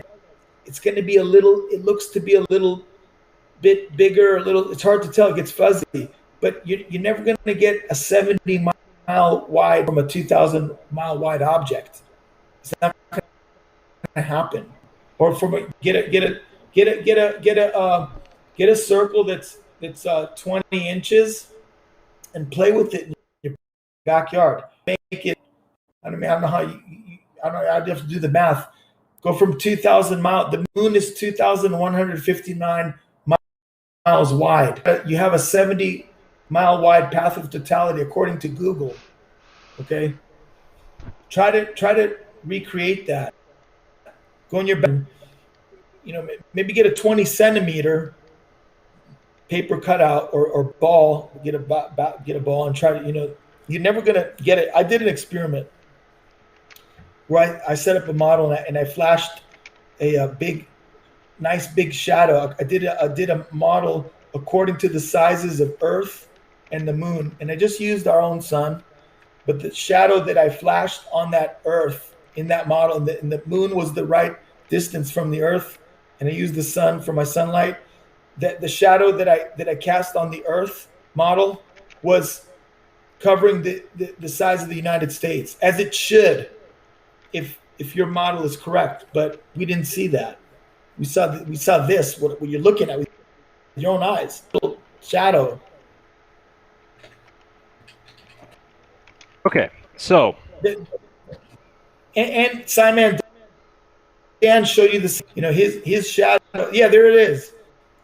You know, that shadow, that little. You know, try to recreate that in real life. Get it. I don't have a moon, so I can't. I also don't have an Earth, so I can't. Vlad, I'm going to tell you, Vlad, it's really simple. Just take a ping pong ball, glue it to the top of a pencil on top of the eraser, go stand at a wall, put the ball right up next to the wall, and then slowly start pulling that ball away.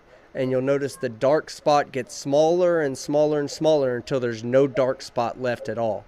At some point, you'll pull that ball away, a ping pong ball, so far away that there's no umbra. It's all penumbra. Because anything on the other side of that ping pong ball can see some portion of the sun because of the angular size of the ping pong ball relative to the wall, you know. Yeah, right. But broski, that shadow we're looking at on the weather balloon, it's not such a faded shadow like the one you're talking about creating. It's pretty. It shows that the object casting the shadow is not that far. At one point, when it's a total eclipse, that shadow is nice and sharp. The umbra is like taking up most of the space. It's not that far. Now look, I made a video. I'm going to email you my video right now. I did a 1-minute video with no talking. It just shows the experiment I'm talking about. I'm emailing it to you right now. You'll see how big. I'll load it up. You'll see how big the shadow should look. Because I got all my. I'm emailing it to you right now. AT2 is also recreating it.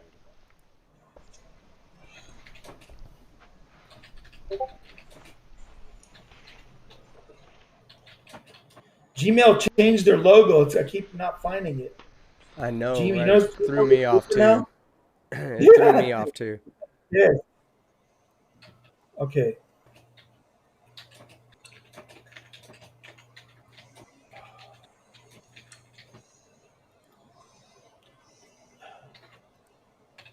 All right, man. Did it come through, team? It hadn't yet, but I'm sure it just needs a second. Let's see. Ah, just came through. Okay. Give me one. All right, sweet. Second. All right, hold there on. It is. I gotta pull it up for you guys. Oh yeah, you're looking at it here, but hold on. I'll get it. Let me get it in here properly. Yeah, it's a 1 minute. Be done properly.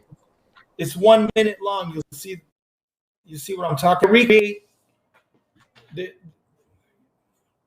Well, I guess I can. Hold on here. I'll just do it this way. You don't need any volume for it, do you? Because you can just talk us through it. I don't even talk. You just look. Okay. I don't need to talk. You see it. I'll show you everything. I'll show you there. Okay. I'll there's what it's all the right size. That moon compared to the Earth is the right proportion. The distance. There's the sun I used in case you didn't know. I'm just using our own sun, and they're.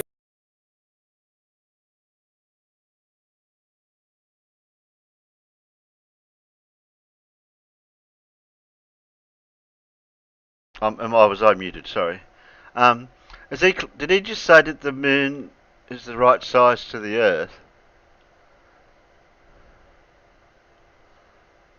Did I miss that bit? Don't know. I missed that. I kind of drifted off a little there. Yeah, I know. I'm keeping you up, Alan. Yeah, well, it is like 10 to 5 in the morning. Yeah, well, go to bed or sleep. One of the two. Yeah. Otherwise, Terry, bring the wooden spoon out.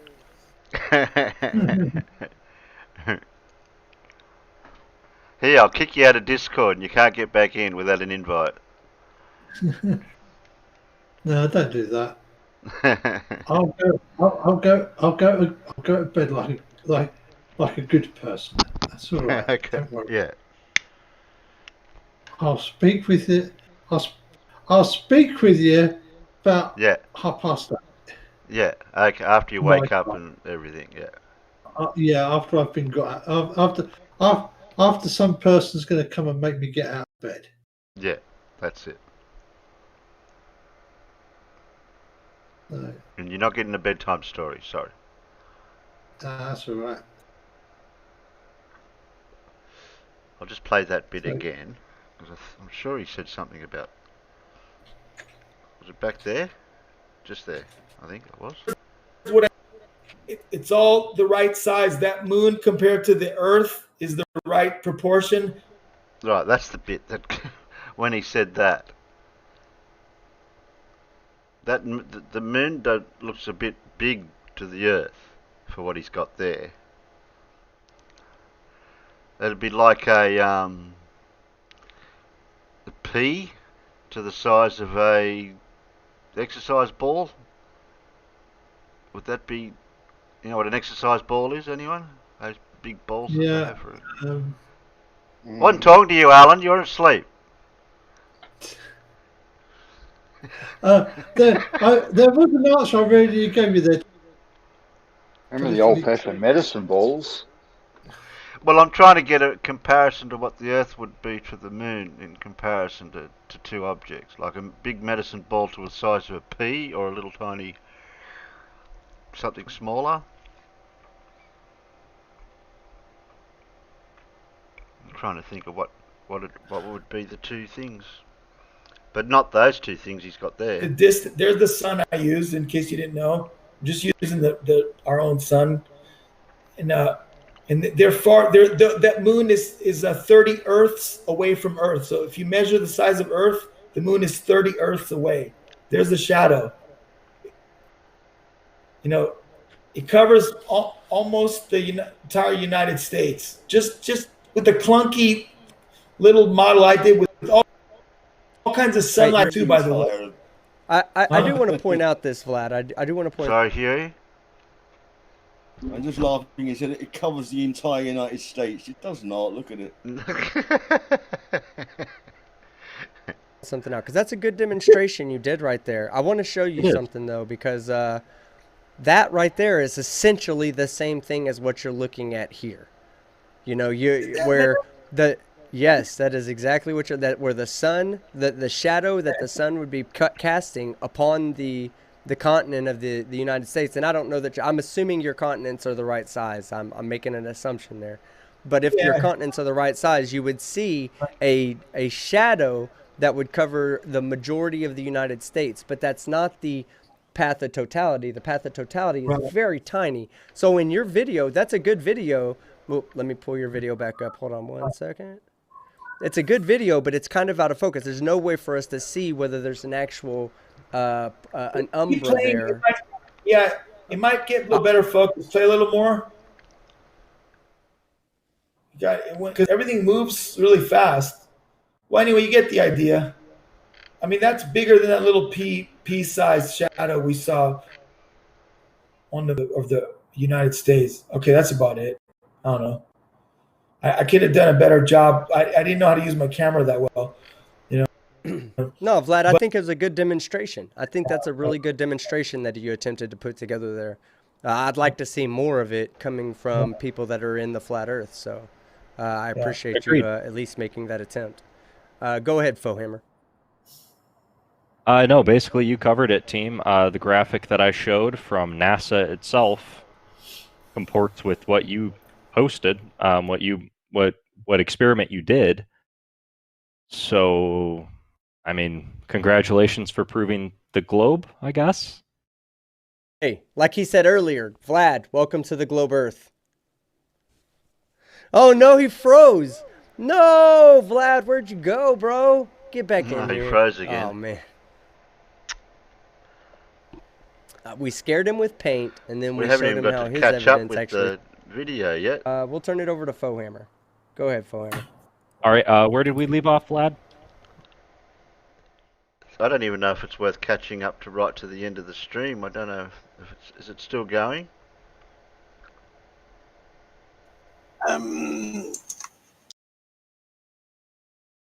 Because I'll do a jump. I'll do another jump if I have to see what next topic he's going to bring up.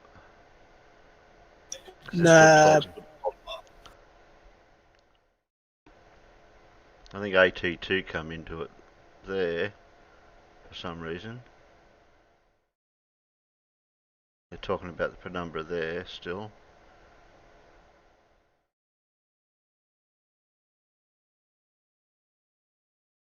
Oh, they got somebody else on. Oh no, it's still Vlad, isn't it? It's just taking his jacket off. We'll go there then. We'll see where it's getting hit to the actual survivability of the craft. Because guess what takes up the most surface area on the ISS? The solar panels. Damage to the solar panels is not going to decompress the living compartments. No, I think team's finished. Okay. Yeah. It sounds like Vlad's got another argument here somewhere. Oh, is that what? There's my thumbnail. There's my thumbnail I was using off Mr. Sensible. It looks like they finished with it there. How long into the video are you? Minus 115.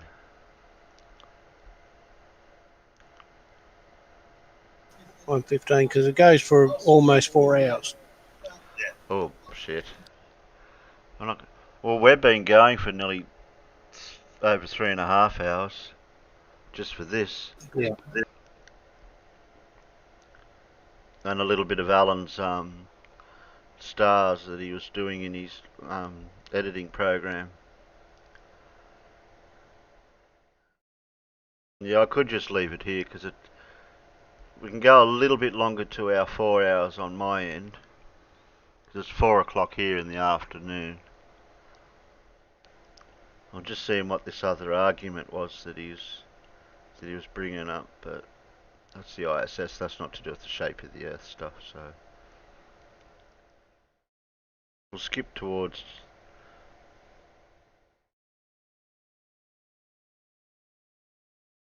Yeah, I've got 3 hours, nearly 4 hours of it here on my end. So what's it saying here? Go look at that and tell me all about Penumbra. See this plan? See this? We're going from a circle, and as I get in closer, holy shit, it's looking flat. Which, by the way, something just to show you here. From here, this is where we started. This over here, all the way at the right, that is 1 degree right there. 1 degree. Miles. The equivalent of 111.1 kilometers. That vertical stick that you saw, 1 meter of the surface. This right here, this is the 3-mile mark. Right here. It's equivalent to 3 miles from where you are standing to the average horizon, visible horizon, for someone who is 6 feet tall. Huh.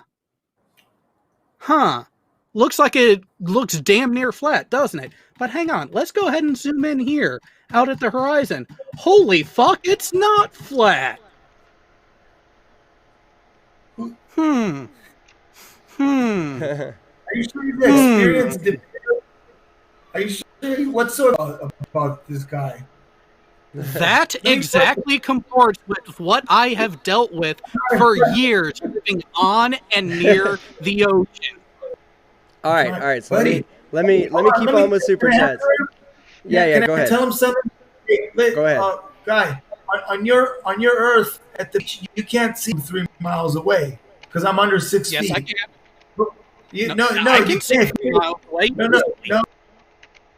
No, camera is a foot off the ground like that rifleman was, and I'm 3 miles away. I can easily see 3 miles away. No, you can't. No, the delay's getting a bit longer. It's under the 6.5 Earth. No. You have 2 people who have said that they can see 3 miles so far, Platt. 2 people are wrong. Yeah, you can because that's the only reason. That's why you can. You got 3 people, not 2 people, 3 people. I'll tell you, you can see me too. You will see me.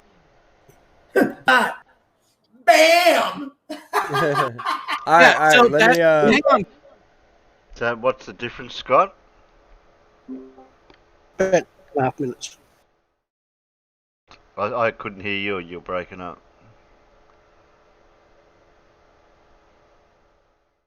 You're using push to talk. I am, yes. That's why I couldn't hear you. You cut out just at the beginning and end when you push to talk.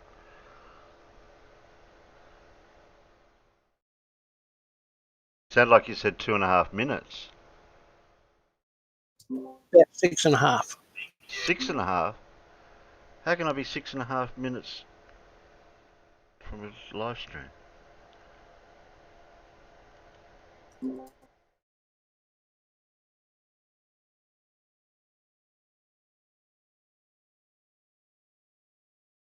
Well, I'm showing that there now on the live. How long ago did I show that? I showed that a while back.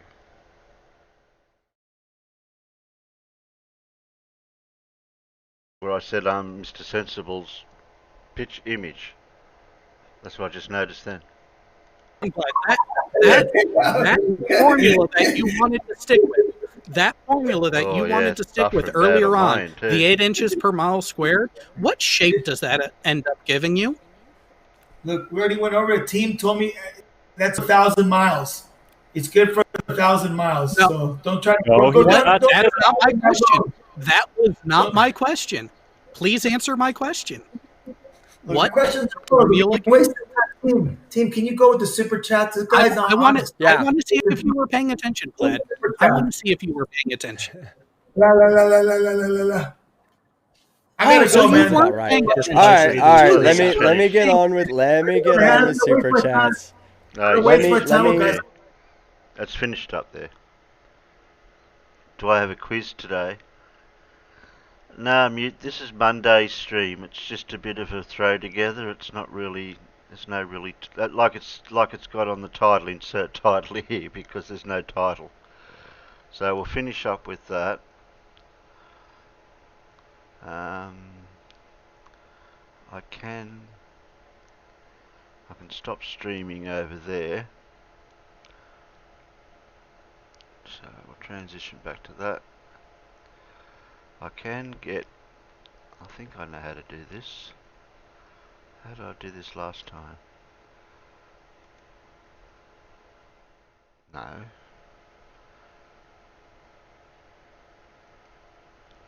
Don't do that.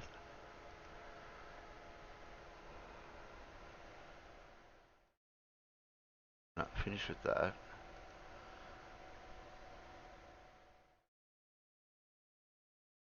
Right, that's where they're up to with the AT2 Productions